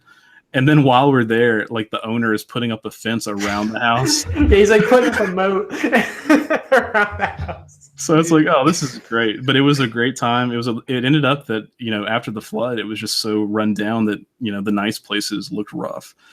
So there were definitely worse places in New Orleans, but it was pretty scary. No, the house we stayed at inside was like nicer than our house. It was like completely redone, and we saved a lot of money staying there, so I can't complain. And nothing happened to us. We went to this great like sketchy dive bar, and the dude offered us a hit of his vape. He was just a nice guy, man. This is a great place. It's really chill. Like talking about and Airbnb is the greatest invention in the fucking world, because like you'll go to get a hotel and the shit will be like $800 a night, and then you're like, oh, you get this 3-bedroom house 2 minutes from the water, and it's $300 for the whole weekend. You're just like, what? Yeah. You can't smoke or be really loud. Yeah, I'm not going to be really loud to save $500 a day. Absolutely. Yeah, keep it down. Exactly. It was good though. I mean, we were rarely at the house anyway. We were usually out and about, but it was definitely would do an Airbnb there again. And that's what, like, everywhere we went, that's what Airbnb was just taking over. Like Savannah, Georgia, they were talking about how there's not even a lot of residents there anymore because Airbnb is just taken over. Yeah, everyone's just like moving to the suburbs and then just like renting out their houses, so they're not even living in them anymore because they can make so much money Airbnb in them, and then yet they're still cheaper than the hotels in the area. So this is true. Savannah's nice. Yeah, it was nice. It was really chill, like just a very kind of dreary looking place. Like was a Spanish moss and like all the willows. Yes, definitely. It was really cool. I liked it a lot. If you I've narrated the story, but my narration isn't as good as Lazy Masquerade's. And Lazy Masquerade does a story in Savannah I think it's at Tybee Beach, about this guy named Jimmy C that goes into this bar with this guy that's at the bar. Like, this dude comes in, he's fucking creepy. And the story legitimately got me to lock my fucking doors when I was driving down the road. I was like, I think I said out loud, I was like, I'm so fucking scared right now. And I locked my car doors and I just kept driving, and I was just like, dude, I gotta turn this off. I didn't turn it off. I'm not that much of a girl, but I was pretty freaked out. So that happened in Savannah. And when I think about Savannah, I'm like, dude, that fits that shit perfectly, because like you said, it's dreary. It's like, it's almost like a depressing happiness, like, like a depressing tropical paradise type thing. You know what I'm saying? When you go up there, but yeah, well, the whole, like, pretty much the whole city, especially the areas we were in, is just, I mean, they'll tell you it's like a giant graveyard, because there's been so many wars fought there, and they didn't have any room or, plaques. So they would just dump bodies underneath, and they built on top of them. Jesus. And so it's definitely warrants the creepiness about it. But like, yeah, like, I'm not a huge outside person, but going there, like, I just wanted to stay at the park and just chill. Like, it was nice. It was really shady and just a really cool little ambiance. But absolutely, I liked it. It's nice. Yeah, we have Scott here. Scott joined the chat. What's up, Scott? Yeah. I don't have a beer. I cheers you, but just in spirit. Carrie said, can you ask if Goose considers himself more of a believer or skeptic? He kind of answered that already, but I'll let him talk. Believer or skeptic, like paranormal wise? Right. Yeah. Yeah, I would like to say that I think I am really in the middle. Like I don't think that shit is real, but if you bring me some stuff that I can't explain, or I experience something that I can't explain, it's kind of a thing where I'm in a stalemate. I don't know what to think about that. So I'm just going to leave it open. Like, maybe that shit was a ghost, but until I see some hard scientific proof of some shit, there's so much investigations into the paranormal that somebody had to have come up with something definitive by now. So that just hurts the whole argument, just like the Bigfoot thing, just like, just anything like that. That's, there's so many people are everywhere. Everybody's investigating. Nobody's finding anything. I don't believe it. Yeah, I want to find it. But yeah, like you said, everyone has phones. There's so many people, and like haven't seen anything. But of course, at the same time, that kind of you could say the same about aliens. And I'm more prone to say that aliens do exist. Yeah, Whether, mathematically. Yeah, yeah, it's chances are now whether they've visited us, who knows? But there definitely it's got to be something out there. What are y'all talking about? The Earth is flat, you guys. God, I love like the flat earthers, man. Like I want to know, like are they trolls or do they really believe that? Some of them really sound like they believe that shit, and I'm just like, what? They're like, oh, the government puts the sun in the sky every day. I was just like, wow, dude. Okay. I saw a picture. Oh God, let me see. I'll have to see if I can find it. But yeah, like what is it? B.O.B. the rapper. He thought that the Earth is flat. And I'm like, dude, you live. He was born not too far away from us. It's like, don't give us a bad name. Let's see. Let's see if I can pull this up. Where's it at? A couple of them have to really believe it. I mean, there are like Asian persuasion, so there's a lot of flat earthers. Now, I would like to think they're all trolling, but still, there's a lot. I found it. Let's see. Man, come on, struggles. But Here, while you're pulling that up, Nightmare Files ask you to throw shade at any other YouTube horror community that you don't care for. Man, I suck at reading. I just always try to add my own thing to it. Are there any other like horror channels you don't care for or community? Like, damn, read the comment yourself and reply. So he said, is there anybody in the horror community that I don't care for? Yeah. I'm cool with everybody. I really, for real, a lot of times if two people in the horror community are beefing, they'll both come to me. That's happened like more than one time where they're just like, hey, like he blocked me, can you tell him to fucking unblock me? And I'm just like, yeah. Like I was just like, hey, it's all good. And they'll apologize to me, sorry man that you gotta deal with this. Nah, dude, it's all good. But yeah, I'm cool with everybody. I mean, there's times when people get on my nerves, but I don't take anything super personally. So yeah, I'm cool with everybody. Here it is. The meme was like, oh man, the universe is such a crazy thing. Wait, sharing my screen. Do you see it? Yeah, we see it. All right, it wasn't showing me. But yeah, it's like, oh, aren't we lucky that ours is the only one that's flat? Gravity, it compresses. But White Owl, she gave us $10, you guys. White Owl. $10. White Owl, you're so Owl. awesome. No, Real MVP, White Owl. Yeah. Thank you so much, White Owl. I keep forgetting that we're monetized and that we can do super chats now. We're going to go to Kentucky, hopefully before the end of the year. We've literally started talking about it, so we're going to start all the money just goes towards going to Waverly, which nice. I'd love to go there, but we've got to figure out this whole St. Albans thing. They've got to call us back because Michael Scott has been, trying to get in touch with them, and they're just being awful. No, you even sent them an email. I haven't heard anything. Yeah, I'm going to go check my son right quick. I'll be right back. Yeah, okay. All right, we got to carry the stream. Yeah, we got to carry the stream, Ethan. No, thank you again, White Owl. So cool. White Owl's one of our 3 patrons. She's crushing it. She's helping us stay afloat. I appreciate it. So, if you want exclusive Patreon content, check out our Patreon. You guys are awesome, though. We really appreciate it. And thanks to everybody that's come out so far. I'd like to hang out. It's been a really fun time so far. And if you're not part of our Discord, just be a part of our community because that really makes it fun being able to connect with you guys through the stream, Discord during the week. It really helps. I mean, it gives us the motivation when we get bad comments or a video doesn't do as well as we expected. It's great to hear from you guys, get the support to go on to the next video and keep it going. I mean, yeah. It helps a lot. Mr. Davis said, and sorry if I'm repeating things other people said, but he said, I just got a comment about flat earth on a conspiracy theory video. It's insane. I mean, it's hard to believe that people, if they're not trolling, that they're just under the same assumptions that people were before we had scientific proof that, it's not flat. It's like these guys are literally on the same intellectual level as Columbus. It's like, you guys really think that the Earth is flat just because you can't see it, like the curvature?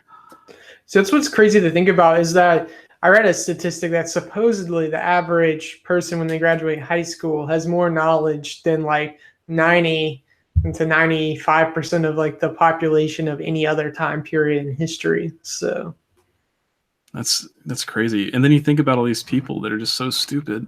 Like I saw a video not long ago of a guy going down the street asking people, like he had a picture and it was like, who's this president?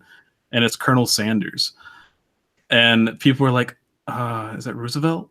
And it's like, are people really this stupid? And I think they are. Like, yes.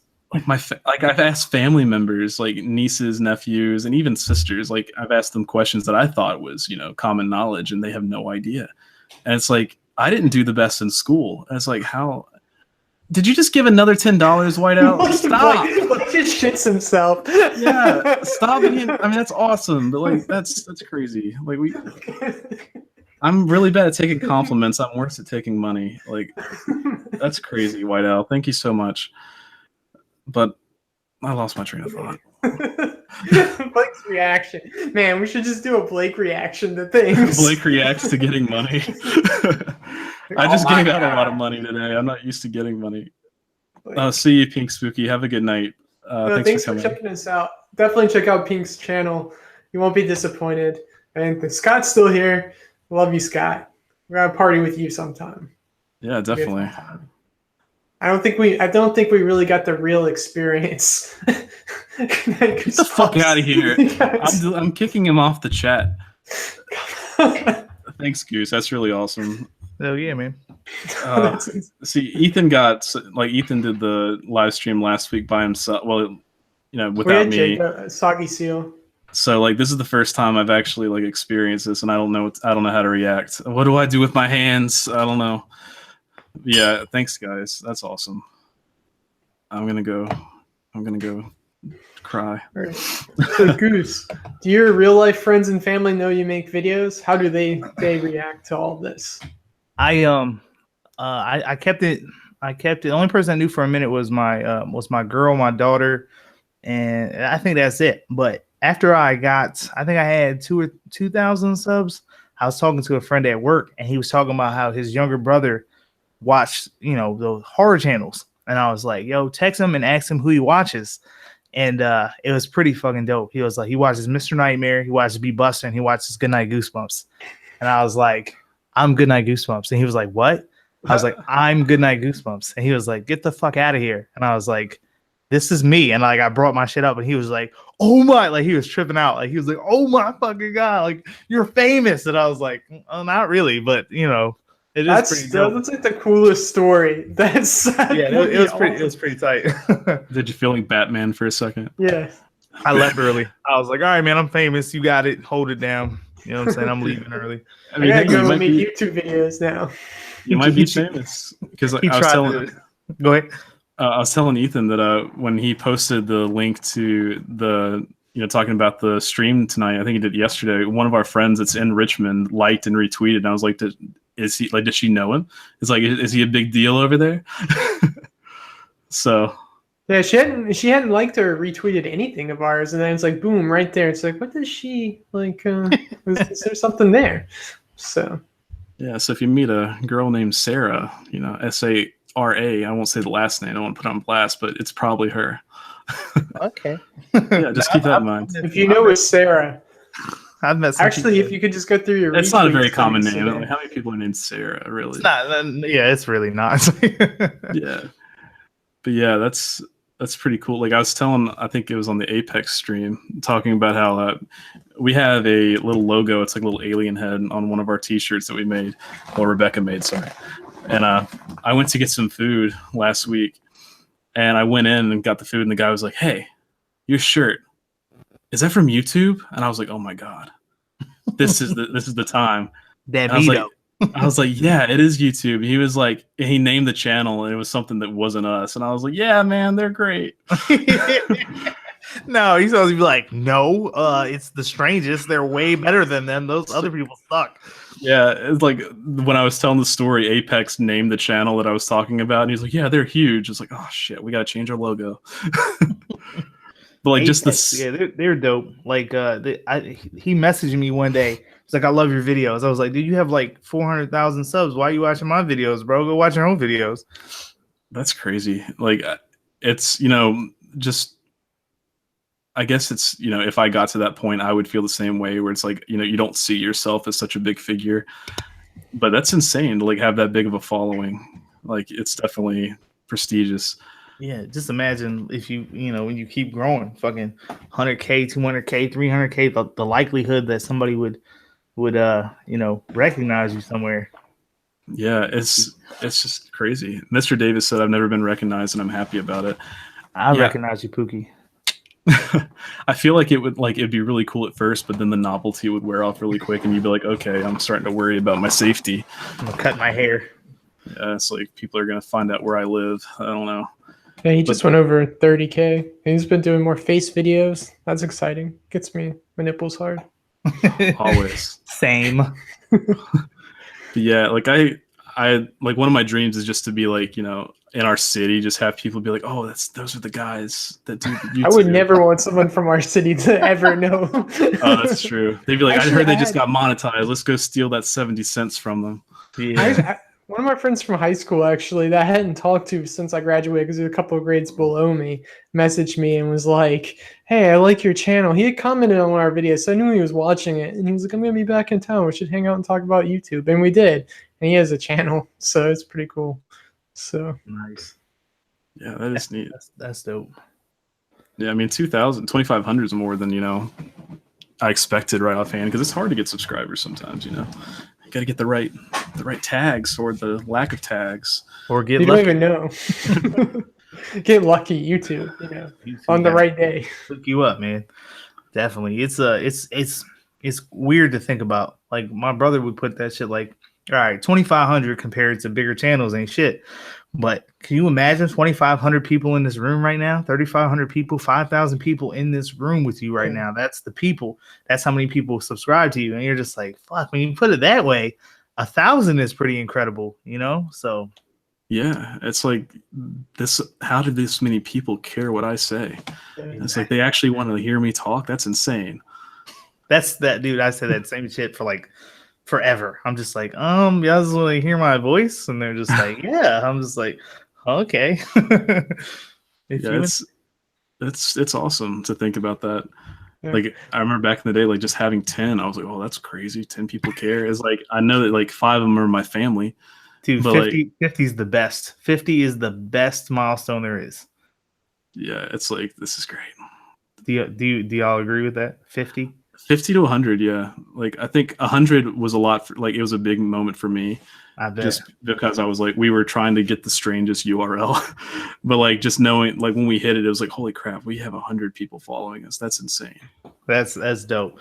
Like, yeah, I was at like 13 for a long time, and like 3 of them was myself. I was gonna call myself up. I'm subscribed to myself and watch my own videos. But yeah, I got Instagram. And then after Instagram, I felt like I was famous because I got like 200 in a day. Your Instagram's big, man. It's you crush it on Instagram. I don't post anything anymore. I need to post stuff like I used to, but yeah. How did you even grow it to that much? Like, did you just like post just every now and then, or like you got was it 6,000 or is it more than that? How many?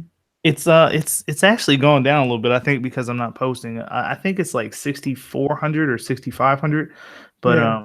when I started, there wasn't a lot of channels doing it, and that's how I found Mad Mike. He friended me on Instagram, so he was like marketing on Instagram. So I was like, I'm gonna try the same thing, and I think I got to 1,000 relatively quickly. But the bad thing about Instagram subscribers is they're not really subscribers. They just subscribe to you because you friends on Instagram. So I had that issue for a minute where I'd have 5,000 subscribers and only get like 200 or 300 views. But it's all like you don't even know, because you want to take this data, you want to take the analytics of everything and try to make sense of it, but you don't know if YouTube is messing with it, if they're changing views, if they're not pushing your video out. You don't know. Yeah, we used to lose views, like a lot of them. Yeah, a lot of people do. I feel like I lost. I don't know if you go on Social Blade one time, I lost like 29,000 views. I was pretty mad. I was like, come on, I'd be man. pretty mad, yeah. Guy loses 600 subscribers, 29,000 views. They What the fuck? killing me, man. They're trying to kill me. They don't like. They're not fans. It's probably because I tweet at them all the time and I talk shit. I always say I'm gonna stop doing that, but I never do. I mean, it's too late now. You might as well keep going. I don't think they're gonna just be like, "Oh, all right, he's learned his lesson." We forgive you now. You gotta change your name of your channel. Well, yeah, just come back. So how did you change how did you decide your channel name? I had that as a question, or at least I thought about it, and then I never asked you. That awesome thing that you wrote, you sent me that shit. Like, I was just like, this is such a good idea. Like when I stream, I'm just like, what's up, everybody? Like I'm usually drinking and shit. So to have an outline is so dope. It's that way. If you run out of shit to talk about, you're just like, oh shit, let me look. Okay, yeah, we can talk about this. But my daughter actually she picked it. I was like, I need a YouTube name, and she was like, Nightmares on Paper. I was like, that shit's garbage. What is Nightmares on Paper? She's like, slap the kid in the face. Think harder. She's like, Goodnight Goosebumps. I was like, okay. So that's awesome. It works. Yeah, if you talk to her, she'll tell everybody it's her channel, and I'm just like, you ain't doing any of this work. You literally just set a name, and you think you own part of this channel. You out of your mind. Better get in there and start editing something. Hey, I mean, that'd be a really good strategy if you can teach her some Photoshop, teach her some Premiere. Get going. Start them when they're young. This is true. God, if we had an editor, it'd be so great. Oh, it'd be awesome. If you had a team, you could knock it. You could watch Mojo. Watch the strangest Watch Mojo edition. Oh, that's God. 2 or 3 videos a day of some creepy shit. You have 10 million subscribers. That's insane. Like the fact that, I mean, their algorithm must be so great. It's like, yeah, we put out 5 videos a day at least. It's like we're putting out 1 a week. But yeah, Watch Mojo is insane. I think we lost Ethan. Where'd he go? It sounded like he was breaking up a little bit the last time he was saying something too. I wonder if that had anything to do with it. Oh, there he is. Speak of the devil. Yeah, it just like timed out, and just like I didn't know what was gonna happen, since this is the first time as me on the Strangest account, and then I thought I was gonna fuck it all up. It just like froze. We talk shit about YouTube. That's what happens. I know. They locked you It's out like so they could shut down. demonetize us.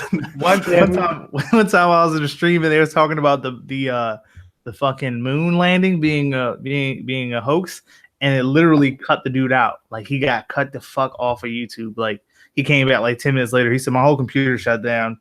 My internet went down. I was like, oh shit, man. Like you don't want us to talk about conspiracy theories and then shit like this happens. Too close. Getting too close to the truth. That's crazy. Oh wow, we got a lot of questions, Ethan. I've been bullshitting a lot. Yeah, catch up on the chat, man. Same. Oh yeah, I've been sorry guys. My bad, guys. I just start talking and shit. It's my bad. Oh man, I forgot all about the chat. I closed it to do that planet meme, and I forgot to reopen it. I knew I was forgetting something. Sorry, guys. Oh my god, I've missed so much. My nips cut glass.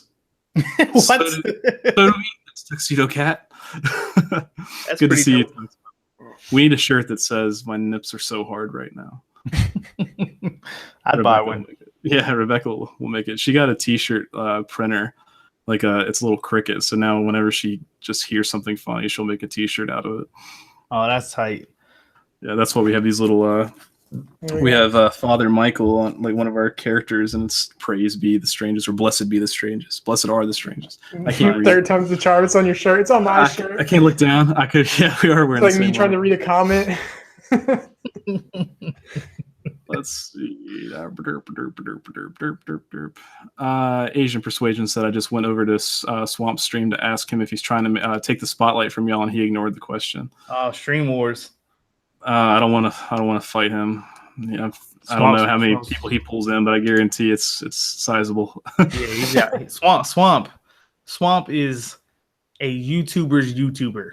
Like that dude did it the right way. He continues to do it the right way. And I used to talk shit to him. I just be like, I got more subs than you. Da, da, da, da, da, da. And then he was like, oh yeah, just fucking gone. I was like, whatever, swamp dweller. But he does it, and he does it well. He's good people. Yeah, he's been consistent. He's done really well. Let's see. I'm getting there.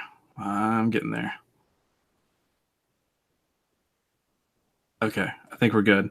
Yeah, I was wondering. I think it's pretty caught up. I don't know. All right, more questions. All right, I got some more from the outline. Catch up. All right. All right. Is there anything you've covered, like any story that you've done that's like truly unsettled you, like anything that creeped you out when you're done trying to sleep at night and you're like, what the fuck? When I first started, I did a Black Eyed Kid story, and it wasn't anything particularly scary, but just because I was new to it and shit like that, that's all I thought about. Like, I get home real late at night, like 2, 3 in the morning, and I would get out of my car and I'd be like, them black eyed children are right there in the woods. I know they are. I can feel them. I can hear them breathing. So I'd run to my house like a child. But I did the Jimmy C story, and that story is the only one that's really freaked me out. But other than that, you kind of get desensitized, which kind of sucks because it takes away. I don't want to say it takes away your passion, but it can like, it's not as fun if you're not as scared. Like when I read something super scary, I'm not like, oh shit, I'm scared anymore. Now I'm like this would be a great narration. So it just changes the way you think about stuff. But yeah, just those two, and the one in the beginning freaked me out, and then Jimmy C's fucking terrifying. But yeah, I'm used to it now. Jimmy C, I feel like I should know this. What is Jimmy C? It's really scary. If you go to, I'll link it to y'all if you want. It's on Lazy Masquerades. It's like 10 scary. I think it's a Halloween video, and I was watching that shit, and it's a dude in Savannah. He's at the bar, and this dude walks up to him and starts talking all this crazy shit to him. And Lazy Masquerade is the best pure narrator on YouTube. So his delivery of it was so fucking scary that I locked my doors for no reason, because ghosts and monsters they don't follow the rules of door locks, but it made me feel better in the moment. But yeah, that shit scared me. I'll have to look that up, because I wish I'd known about that before we went to Savannah, because there were some crazy people in Savannah too. So you never know. It's eccentric people. See, like, if you know the area, like talking about, and even he says it in the story, that's what makes it more believable. He's like, Tybee Beach has its fair share of eccentric homeless people and shit like that, but this guy was super well dressed. He was like wearing like a Prada jacket, designer jeans, and like really nice like boots or whatever. So it wasn't a homeless guy. So just the shit that story right there, just, at least to me, it freaked me out. I feel like if you're like me, you'll get freaked out by that shit. I need to look it up, because I love horror in general. Like you said, I've kind of gotten desensitized to most horror, so yeah, I'm always looking for something creepy. That's what happens when you do this shit. You're just like, it's no longer freaky. Now you're just like, man, if I upload this, my subscribers are gonna really get freaked out by it. That's the way you look at it when you do YouTube like that. That's great. And that's kind of how I felt on like the Long Legs Monster that Unit did a video on. Then we ended up doing a video as well. It's like, I've gotten so used to seeing all the normal, topics, like, for example, Bigfoot, stuff like that. It's like seeing something new that's just really creepy. Gets to me. But yeah, Long Legs Monster was pretty unnerving. Like, talking about anything that has to do, if you have a kid that comes to tell you some shit, kids don't make that shit up, so he's like, oh, this fucking monster be on the roof, like talking about come through the trap door. I was just like, what? You better move. You better move. Has your kids ever said anything creepy to you that really stuck with you? They're like, oh, whoa. My daughter, she's into horror stuff, but she's a terrible actress, so she'll come and try to tell me some creepy shit. She was like, I saw a ghost in your closet. I was like, well, tell that bitch to get my Jordans out, because I need to go. I'm running late. So she's never really she freaks herself out more than she freaks me, tries to freak me out. And I'm like, you can't freak me out. I'm a YouTuber, man. This is what I do. You can't do that shit no more. So Yeah. Another meme I saw that kind of reminds me of that. It's like it was a picture of Michael Myers. It was like you turn around and he slams the door behind you. What do you say? It's like I ask him who the fuck's bills he's paying to be slamming doors in my goddamn house. Absolutely, that's just gold right there. I'm 50 memes ahead of you and everybody else. That's what I tell everybody at work. Oh man, memes. I'm so glad. Like I remember when memes were still like you had to be an internet person to like see memes, and then they started leaking their way onto social media, and I was like, oh no, now they're gonna become, you know, just normal and boring. Oh my god. You're a meme hipster. You're like, I don't want was. normal people to have memes. I want memes for just me and my meme friends. I was definitely a meme hipster, but like I'm so glad that it's become such a big deal because memes are just the funniest shit. And like true. they're gonna have to look back one day and talk about memes like as propaganda. Yeah, it's like they used to have propaganda in the form of posters. Now they just have memes. They'll have some shit later because memes have gotten dark since it went kind of mainstream, because the people that would used to use memes exclusively are dark motherfuckers anyway. So I think when it went mainstream, they started making them super dark memes, and you know, to make up for the fact that everybody's using them. But if you follow me on Facebook, that's literally it. Like 7,500 posts. It's not pictures of my kids. It's not me talking about how much fun I had with my family. It's a meme. It's a meme every single time. I remember the first time I heard my mom say it. I was like walking around her room and I heard her talking to someone talking about a meme, and I was like, "What the fuck?" I was like, "What was that?" That's awesome. A meme? But yeah, you shouldn't have. Did you correct her? I was like, oh, one, it's meme. Two, how the fuck did you figure out about this? You take an L for correcting her. I'd be like, yeah, memes are awesome. You should tell all your friends and my friends about memes. It's May. It's memes. Oh God, what a world! I'm so glad we live in this time. True. You there, Ethan? You alive? Am I alive? I don't know. I guess it's subjective. Yeah. Are we any of us really slowly living? dying, you guys? Oh man. This is true. Like this shit's super depressing all of a sudden, just like, you know, we're all kind of dying right now. Everybody's like, oh shit. It's real dark. If one of us died, how would we really know? Just disappear online. That shit happens a lot in the horror joint because so many people join and quit. You know, some people are just like, where is this person? You know, and dude, that person might have died, man. You don't fucking know. Yeah. Like I'm so antisocial and awful about returning texts and reaching out that if I died, it would take at least 2 weeks before people started wondering, like, is he okay? Like this is a little longer than he usually disappears for. My job would call me on Monday. Like, are you coming in? It's like on fire. It's like, where are you at? Are you gonna be here soon? He died. Well, did he make arrangements for somebody to cover his fucking shift? Because we don't have that kind of time. God, that's fucking true.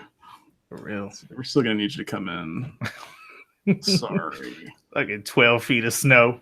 You got a snowmobile, you gotta be here. My job tried to pull that shit last year. Like my boss is from Florida. Well, he's actually from New York, but most recently Florida. And you know, down there they get hurricane days. They don't get snow days. So I was driving a Honda Civic at the time, and we get all this snow, and he's bitching about how, you know, I told him, I was like, I can't get out. It's like the snow is higher than my bumper.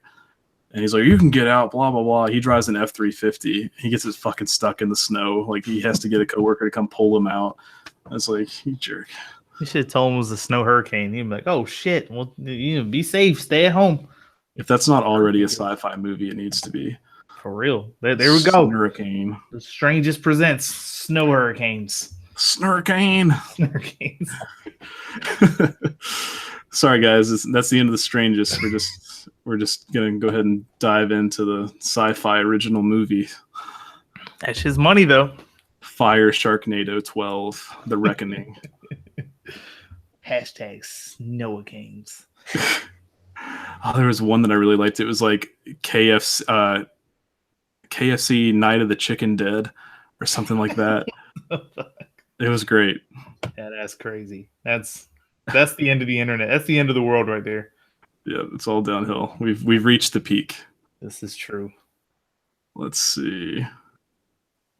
White House said, I'm also antisocial. Being antisocial is great. It's like, you could go out and talk to people, or you could go to sleep. How are you going to be a professor and be antisocial? You're going to have like a persona you put on, gotta teach. Yeah, do this shit on a video. That's the only way she'll do it. Like do it in advance and then just play it for the class. Then when you're done, be like, fuck that, I'm going home to just watch YouTube and just never talk to people because fuck going outside.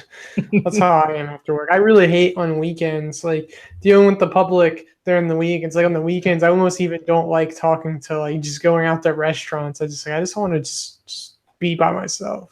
That's why we're on the internet, man. We're all like that. We're like, fuck people. I just want to broadcast to people I can't see and talk to them. Yeah. That's it.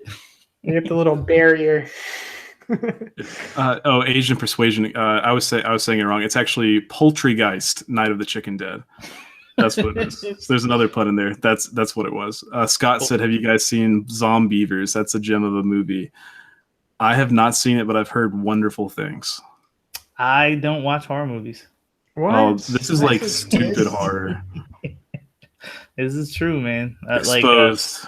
Goodnight Goosebumps exposed. I was getting interviewed by Markbot a long time ago, and she was like, well, "What's your favorite horror movie?" I was like, "I don't watch horror movies." She was like, "No, seriously," and I was like, "No, seriously, I don't. I just watch like Sports Center and like comedies sometimes. I don't watch horror movies. I never have.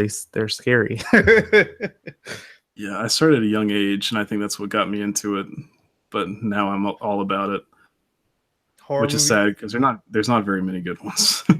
That's what it seems like. Like I say, I don't watch any, but like if it's like a bunch of people, like my daughter and her friend watched The Conjuring. I went to the theater to see The Conjuring because my siblings were going, and I was like, well, I'm not doing anything else. But they watched it not too long ago, and I watched it with them. If it's like a group thing, I watch it. But if I'm by myself, I ain't watching that scary shit. Oh man, speaking of The Conjuring, we watched The Conjuring 2 on opening night, and just being around all the people that you could tell don't usually watch horror movies, and like they were just screaming and freaking out, like it was insane. Like not just like it wasn't just like boo, oh my god, it was like transition from one scene to another. Oh my god, it was dark, now it's light. Oh my god. But yeah, it's interesting. Like I used to be I wouldn't go to the movie theaters and watch horror movies because like it would scare me. Like I'd jump like a little bitch. Because like at least at home I could turn the volume down. But now it's like whatever. I legitimately, no one knows this about me except the people that know me in real life. I legitimately put my hands over my eyes like a fucking toddler, and I peek out through a hole in my fingers, and then when something bad happens, I look away. I don't watch horror movies. Yeah, I do that sometimes, like on like not horror, but just like gore, like super gore, like gore for the sake of gore. Like there's one, I believe it was Human Centipede 2. Oh Jesus. And there's a point where a baby's head just gets stomped, and I'm like, oh no! Like I can handle it, but it's like I can't watch that. Like intellectually, you're just like, what the fuck? What are we doing? You're just trying to shock me. See that's them low budget horror movies. All they do now is just try to like shock, like the shock factor. That's what they do. Like I'm just like, oh, it's cheesy because you're just doing it for the sake of doing it. Yeah, they have nothing to lose. Yeah, it's like, oh, vampires gonna eat the baby, and I was just like, oh, okay. Nightmare File said you should watch Serbian film. It's one of the only like gross movies I haven't seen. It's on my list, but it's hard to find it apparently. Yeah, I love the lists. I love to read the list, and I read what's in the movies, and then I don't watch the movies. It's like I know enough now. I'm good. Yeah. It's like the most realistic graphic scene of somebody, assault or whatever. I'm just like, why would I fucking want to watch that? It sounds horrible. And then like you watch the news, that's fucking horror by itself right there. 14 people were murdered on 21st block of Richmond. I'm just like, okay. The news, man. Fuck the news. I hate anything with the news. It's depressing. They just like try to like control you with fear. I mean, it's good to know, kind of be in the know of your area, but damn, the news portrays everything so terrible. It's so bad. It's literally just a violence, and then you're like, oh, tomorrow I'm gonna do something. They're like, no, you're not. It's gonna fucking storm tomorrow, so stay home and be depressed. Yeah, they just want you to just listen to them and divide everybody, and it's stupid. I hate it. And people let them. They let them do that too. Like people, like no one does their own research on anything nowadays. Everybody gets their shit directly from a news source, which is spinning the story whichever way they want to. So yeah. I'm just like, dude, look up your own shit. Like my mom told me, she was like, Mitt Romney is for rich people. I was like, where the fuck did you hear that? Like, why would you? What sense does that make? And she was just, I was just like, where do you hear that shit from? Oh, the news. I was like, why don't you like Google something, man? Yeah, remember that time that the news said Hillary Clinton was going to win by a landslide? This is true. Joke's on us. Every news source said that. They were like, this shit is a joke. And then on election night, we were like, damn, they didn't know what they was talking about. I know. I woke up like I went to sleep before the election because I knew that she was going to win. Like I knew she was going to win, and I didn't vote for either of them. I was the douche that voted third party because I liked Gary Johnson. And I woke up and it was like Trump is, he had all but won.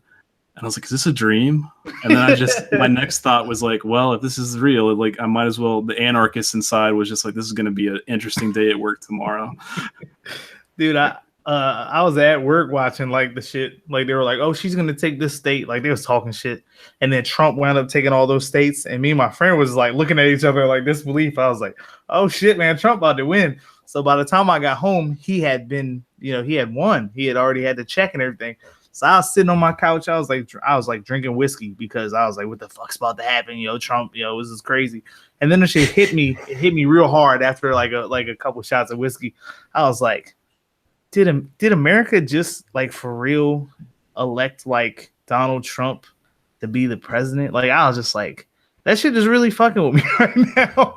And my girl was like, what's wrong with you? Because I guess I had like a look on my face, and I was like, dude, we just elected Donald Trump.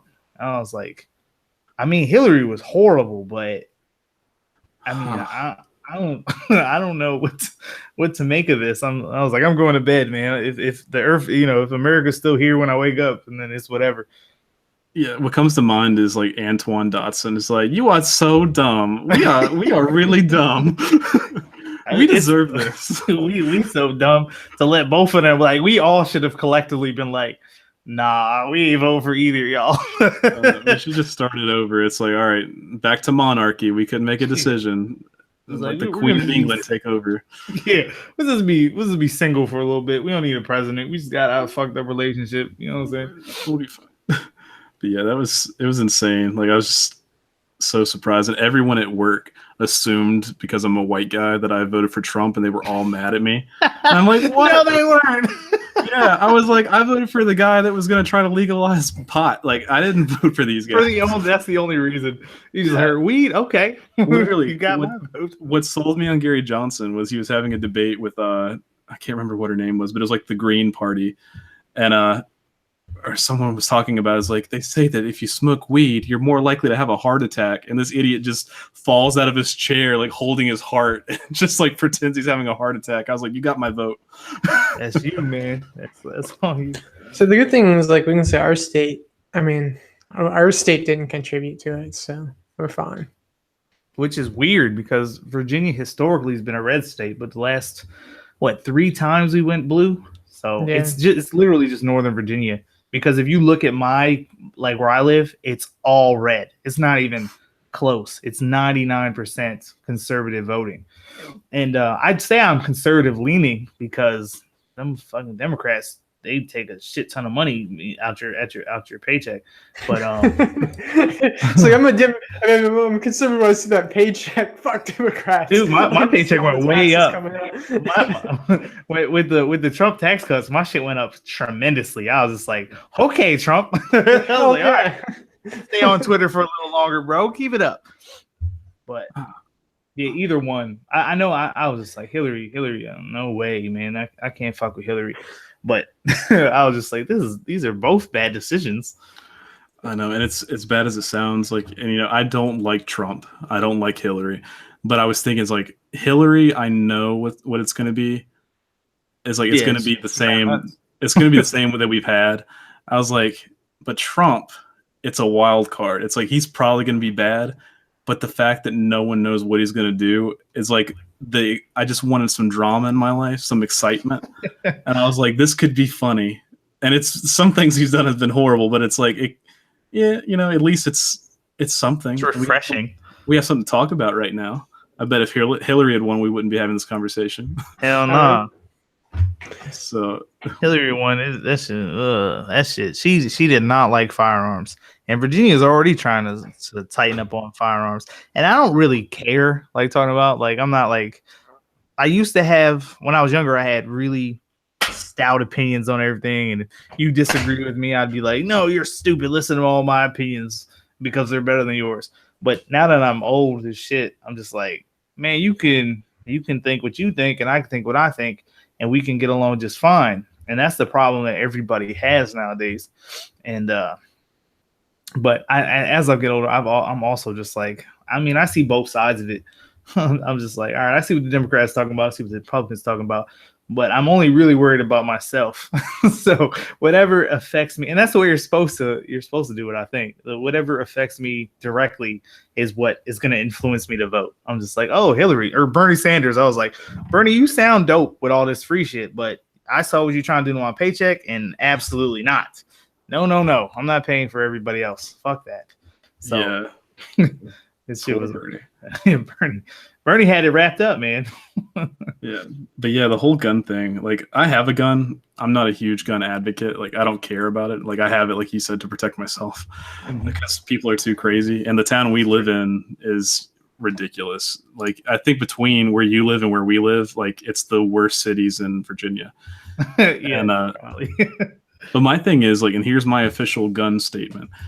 Like, all of the mass shootings is like, where does it happen? It happens at schools. It happens at movie theaters. It happens at places where guns aren't allowed. It's like, why are they choosing these places? Because no one wants to, shoot one person and then get gunned down. They want to, get the high score, unfortunately. Yeah. So, like, I think that, enough.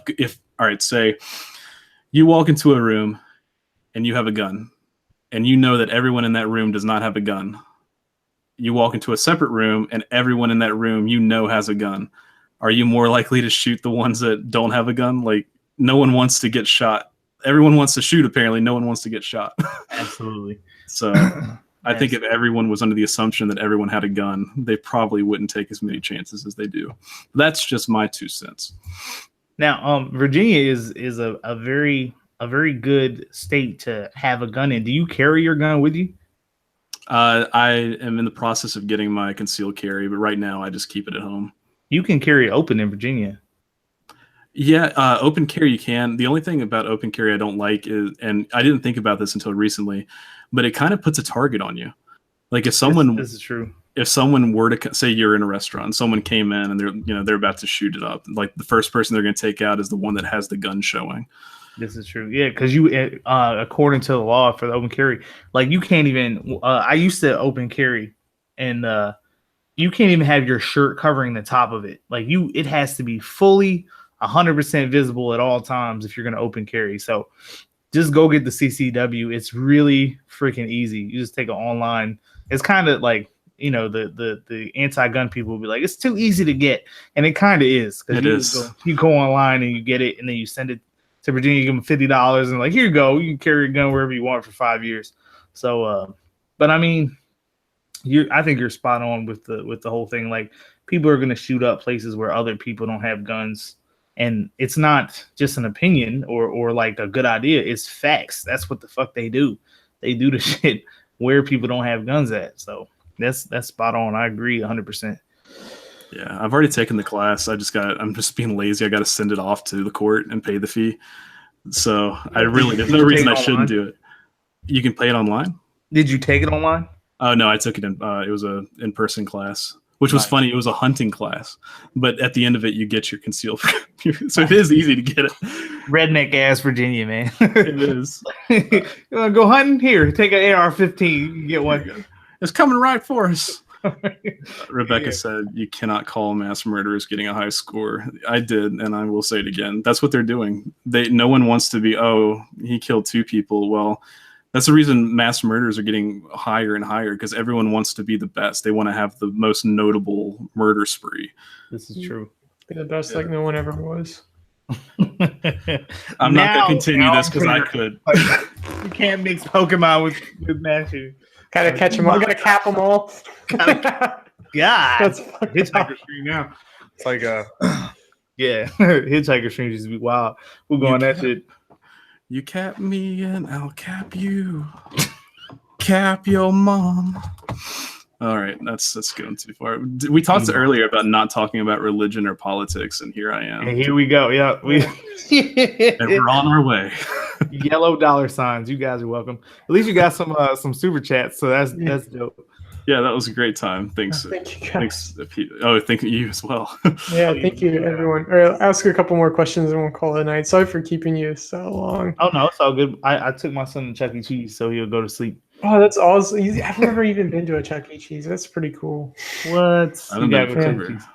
Cheese. It's pretty dope. Like I was playing on like the little kid basketball joint. I was putting up the high score. I was like, y'all suck. Like, I saw that. Was that on Instagram? Did you put that on Instagram? I didn't put it on Twitter. Yeah. Oh, Twitter. Okay, Yeah. I saw it. I saw it one of them. So that was really cool. The fact that they haven't made a Five Nights at Freddy's version of Chuck E. Cheese is just such a missed opportunity. Like make a adult Chuck E. Cheese that's also a haunted attraction. This is true, dude. The animatronics or whatever. We were getting ready to leave, and my son was like, "Oh, look at it!" Like from far away, he was like, "That's cool." He was over there DJing, and then I was like, "You want to go look at it?" I brought him over there, and he was not about that life. He was like, "No, Daddy, it's scary." They are scary. I've heard they're actually trying to phase them out. I think so. I when I got home today, I was looking at like a top 10s video of like them malfunctioning, and like 2 of them was at the one that we were at today in Richmond. So I was like, oh shit, I saw that one, and but they're creepy as shit. I was like, oh shit, I'm glad he said we should leave because I don't want to be the one that's scared of the fucking animatronics. So What if they did change it to a Five Nights at Freddy's like for Halloween, like after 9 o'clock, they just switch it over and then they charge you to go through like a horror thing? That'd be a saving revenue stream. I'd do that. Bank. Like that would be so good. I'd go. Like people say that Five Nights at Freddy's is for kids. It's fucking scary if you get down to the lore of it. Like that stuff's creepy. Like animatronics creep me out anyway. This is true. Yeah, I'm with you. Like I didn't play. I watched some gameplay on it one time, and I was just like, dude, that's unsettling, man. It's like it's obviously like the dread, you know, of it getting close. There's nothing you can do about it or whatever. Trying to because that's what they do, right? Don't they get closer to you or some shit like that? Yeah, like they you just close the doors or some shit like that. Yeah, they just get closer and come closer, and then you can close the doors on them, but you're also running out of power, so you have to be careful. It's insane. Yeah. That's a good. Whoever made that's good shit. Oh, he's made so much money off of it. And they said the cool story about it. His name's Scott Cawthon. Scott, but Look at Blake. He's on a first name basis with the guy. His name's Scott. Yeah, we just he calls me up, texts me some ideas. I give him the okay. I just hit up Scott yesterday. It's all good. But the dude, like he's like a devout Christian, and he made Christian games, and they didn't perform well because people kept saying that all of his characters look like animatronics. So his like after everything failed, he gave it one last chance, and he was like, "They think it's scary. I'll make a scary game." So he used his animatronic looking things and made them into a horror game as a last resort, and it went big. Jackpot. That's where it is. Anything scary, man. You make some scary shit. Like for real, like I was on Rainbot had this thing probably like last spring. It was like a showcase for horror channels, and she was like, make like a channel trailer or just whatever. And I just put together it's super like like separated, it's not scary at all, but I put it together and with some scary music and sound effects and all that shit. And I was watching my own shit. I was like, this is pretty fucking scary. and it's just in the context of it, of you not knowing what the hell's in it is terrifying, because like you take it all apart separately, it's lame, but you put all that shit together just right, and that shit it's scary as shit. So it's weird how that works. Like you think about movies and shit, and you're like, oh, that's scary, but when they're making the movie, this shit is boring as hell. So yeah, it's just like our videos. Like when you actually go in and actually have to put the work into it, by the time we put it out, we hate them, but other people like them, so it's cool. But I guess it takes away the magic if you know what happens behind the curtain. Yeah, this is true. But you get to appreciate the other people appreciating it. That's what it's about now. Like you're just like, I'm glad you like that, because it took me 7 hours to make a fucking 20-minute video. You're welcome. Yeah. Like, why do you don't upload every day? Because I don't have enough time in my life. Yeah, it's crazy how much time goes into it, and then you have to like hope for the views, like kind of market in a way. I mean, there's still some behind the scenes stuff that goes on after it, and then if you don't get the views, then you get the little like crushing feeling. All that work for no reason. Yeah. But sometimes, especially after like YouTube has gone through these changes, I'll upload, and as of late, it's not that many views initially. Back when I before I started slowing down, within 24, 48 hours, I'd have over 1,000 views. Now I have like 200 or 300, but like 2 weeks later, some of them blow up. Like I had 200 views the first day, and then 2 weeks later, it had 5,500 views. So I have no idea what the hell is going on. I'm trying to figure it out, but yeah. So sometimes they take off after the fact, and sometimes you have older videos that just take off for no reason. So can't put my finger on it. Yeah, you never know. Like I'll put a ton of work into a video, it won't do anything. Then I'll make one that I think is shit and it takes off. that's how it happens. Just do all shit videos all the time and see what happens. Yeah, our next video on the strangest Logan Paul videos. I guarantee it would take off. Yeah, it would. You'd get a lot. You can probably get like 5, 10, 15,000 views or something like that. If you whatever's trending. Make some fucking fidget spinner videos like last summer. Oh god. Like 1 million views. It's insane. 5 true scary fidget spinner stories. Like what? I'm just gonna start making 1,000-degree fidget spinner horror stories. There you go. Featuring Logan Paul in the Suicide Forest. This is true. That shit will break the internet. #1 on trending. That's it. Do we have other questions, Ethan? Are we done? All right, well, let's just end with okay here. Hold on, I scrolled all the way up on it. My bad. Hold on, give me a second. Because I started typing, I think I was on the chat, and it was really the question document. Hold on, all right, hold on. Here's the last couple. Where do you see your channel within a year? Do you have any goals like that you work towards? Like, what are your goals? Right now, my goal is 10,000. Like I've always wanted to get 10,000. Like 10,000 to me would be like validating. Like just the 5 numbers. That sounds pretty dope. Yeah. There's really no ultimate goal. I'm just here. I like doing this. I like making it for people that really appreciate it. So there's really not like a long term, like I want to hit 100K or 1 million, or I want to quit my job. I'm just here for as long as people enjoy me doing it, and as long as I enjoy doing it.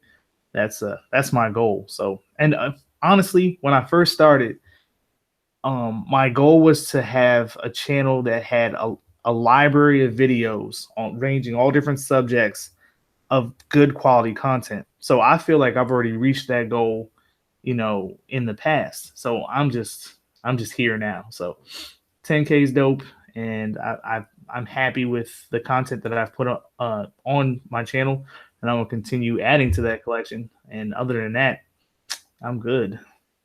$1 million in revenue a week. That's what I want. Get that Logan Paul merchandise revenue. Sell some hoodies. Absolutely. Goosey Gang shirts on sale. That's awesome. All right. Do you have anything you'd like to share with anyone who's considering like subscribing to your channel? So if you're considering subscribing to my channel, if you like scary stories, if you like creepy stuff, I put a lot of time and effort into it. So I want to put something out that I would be interested in watching. So I'm gonna work considerably hard to make quality content. So if you're into that stuff and you're looking for another channel, because there's a bunch of us now, you're looking for another channel, you can't get enough of the horror stuff, then definitely check me out. But yeah, check these guys out first though, because their shit's better than mine. Whatever. You just had a 5-hour video go up for your 2-year thing. That's crazy. Like that shit took, oh my god, dude, that shit. When I rendered it, I guess like a couple of the videos didn't render to the video. Yeah. So like I uploaded a 5-hour video that had hour and half-hour gaps in between it. So I had to delete that video, re-upload it, re-tag it, put ads in it or whatever, put everything back up. I had to do that shit twice. It took a week between the two videos. Man. That shit was crazy. Do you have any advice for any other small creators trying to make it on YouTube? Like, how do you go from what did you notice from going from like we're at 2,500? How can we make it to 10K? Do you have any advice? Well, for you guys specifically, I would just say just keep doing what you're doing. I think more content can't hurt. So if you're able to put out more stuff, that's always a good thing because the watch time and the views are going to go, into the algorithm and they're going to push you more. In general, if you're a small channel, you want to grow, it's basically the same thing. Keep putting out some stuff that you'd want to watch, some quality content. Find the best stories that you can find the tell the story the best way you can, whatever you think you can add to your content, you should do that. You should try to put your own spin on it because there is a shit ton of channels doing it now. And then for real, for everybody from now on, you probably got to start trying to get people's permission, because I think this whole duplication thing, that channels, the reason why people are getting demonetized and people aren't being able to be monetized, goes back to everybody telling stories without permission or something like that. That's what it seems like. So it's probably a good idea to get permission if you're not using content that's not your own. Yeah, that's what Carrie asked. Like, have you ever run into trouble with authors and claims, etc.? I haven't. I usually ask if it's like a story, like if it's like something from No Sleep or something from Creepypasta or something like that. I usually contact that author, but I don't do a lot of those. A lot of them are scary stories that are from throwaway accounts from 6 years ago, and you're not getting in contact with those people. So I'm just like, this is my story now. It's on the internet, and if you have a problem with it, I'll change Brian's name to Brad, and now it's my story for real. So, because Reddit is getting a little. I noticed that a couple months ago that they were talking about how they were tired of YouTubers taking their stories, and I'm like, look, man, a lot of YouTubers are plugging y'all. They're putting your stories out there. People are going to Reddit. I didn't know what Reddit was before YouTube. And how many people are like me, and didn't know what Reddit was before YouTube. So that whole thing is kind of annoying. But to avoid that completely, you should probably get permission for anything that you're going to do if you're a smaller channel trying to grow. And if you're a bigger channel, I know Let's Read is doing that now. I'm pretty sure. I think he's exclusively doing stuff that either he gets from fans or submissions or whatever, or he's gonna get permission before he narrates the story. So we got a collaboration from Reddit one time. From I post on Reddit, I'll take reporter scripts and try to repost them in different ways, and we found Mr. Sinister on there messaged us wanting to use it for a video. I'm like, yeah, if you just credit our YouTube channel, because that's where it came from. And we got 50 subs off of it, so it was really cool. Nice. So, yeah, like the people when I first started Bloop, I didn't know what to do. I didn't know how to promote my channel, so I did that dick thing where I went on Blue Spooky's channel and I was just like, hey, if you like this video, come check me out. Yeah. And as a YouTuber, I think Your Maker said he did that too, and he got blocked. I don't think Blue Spooky blocked me, but that's not the way to do it. But there's people that do that now, like new channels, and I always like approve them because YouTube will fucking put them in review. Like this guy's plugging his own shit because their bots are really good at finding those, but they have no idea what's going on with the demonetization shit. But their bots can find people that's self-promoting on your channel. But I always like approve them. I'm just like, yeah, you know, I was like you one time. You need all the help you can get. So like most of the time, I just don't do that. That's my main point here. I'm just telling you, if you can do it on my channel, but don't do it to other people, since they get mad. They get mad as shit. So yeah, don't. I delete that unless they're like adding something constructive as well. Like if they're like, oh yeah, this is this. Also, I do this on my channel. That's cool. But when people just like check out my channel, link, and delete, I do it every time. Yeah, we delete anything that looks like super self-promoting. Sometimes I can tell someone if it's like a fluff comment just to try to get them to their channel. Like I'll leave that because it's effort. I mean, but if it's like blatant like link and they just like it looks like they copied and pasted it, then it's gone. I'm gonna go on y'all's channel and be like, listen to my album now. You're different. You can do that, man. The album, it needs like promotion, man. That's fucking awesome. The fact that you just did all that on top of all the other stuff you do, work, kids, family, just everything, man. You really kill it. I appreciate it, man. Oh, do you have anything else planned in the future that you want to talk about, or is that like under wraps? Anything? You know, honestly, I'm probably the most spontaneous person that I've ever met. You know, the album thing was just like started out as me trying to vent some stuff, and then it materialized. You know, I didn't plan it. I didn't even plan to upload. I was just gonna keep it, and then I was telling some people about it, and they were like, "It sounds dope. You should let me hear it." And the people I was let hear it, they were like, "You should put this out there." So everything I do, including videos, like I want to collaborate more. But the way I make videos, I'm like, I want to do a video on werewolves today. And then I'll go and find those stories and I'll record the stories and I'll render the video and I'll upload it. Like, I don't want to, and I'll never tell somebody I need this audio back. You know, I'm not that guy because I know life comes before YouTube. So I'm not the guy that's like, hey, I'm crazy and I want to put this video together today. So I need you to stop what you're doing and record these stories for me. So that's why I usually don't collaborate that much. But everything I do most of the time is just, I don't know if something's wrong with me, but I'll just be like, I'm gonna do this right now, and then I just do it. So yeah, I don't really have I don't really have anything planned. I just do it. Well, that's good. It'll keep everyone in suspense. So it's like right now he might not be doing anything. Tomorrow he has a feature film. Yeah, it's just all of a sudden short film.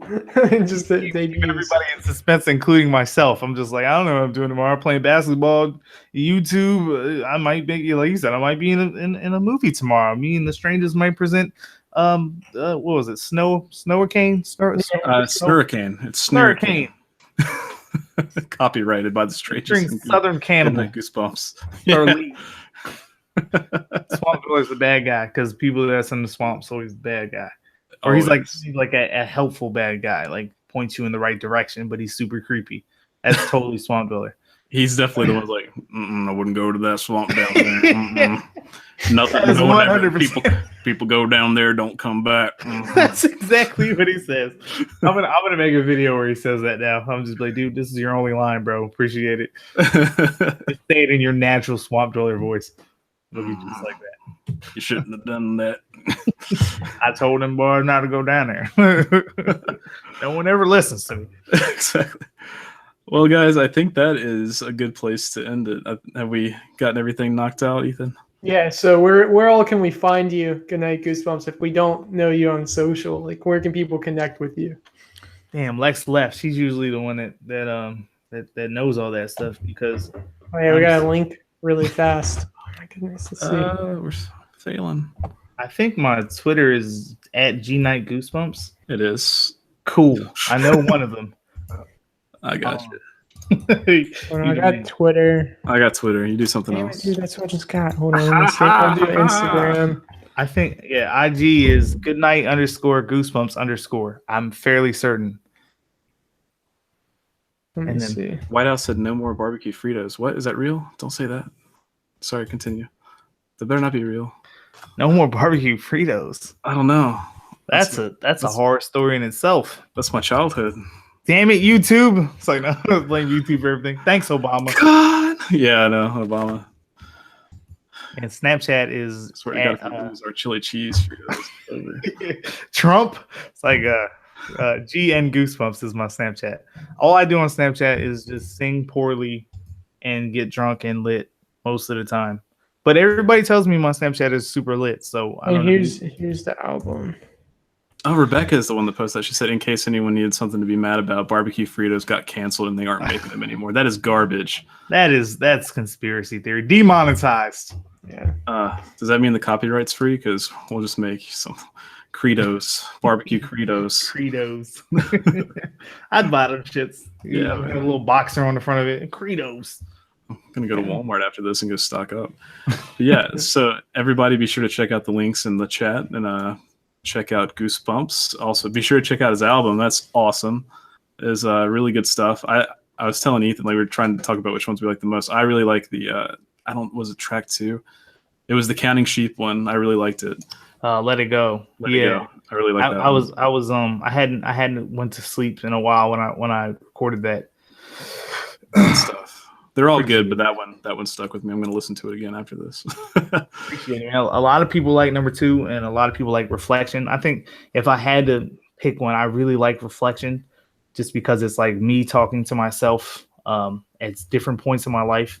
Yeah, I like Reflection. I was trying to look on it and see if it was Reflection or Neverland, because I knew it was one of the last ones that I really liked. So yeah, Neverland's dope too. Neverland, it's a couple of my friends that died, and the guy is the guy that said his brother watched me. Well, me and him are pretty good friends. We work together, and he obviously he knew the one guy that passed away, and he was like, "Dude, I'm about to cry right now." He was like, "That I mean, why would you make something like that?"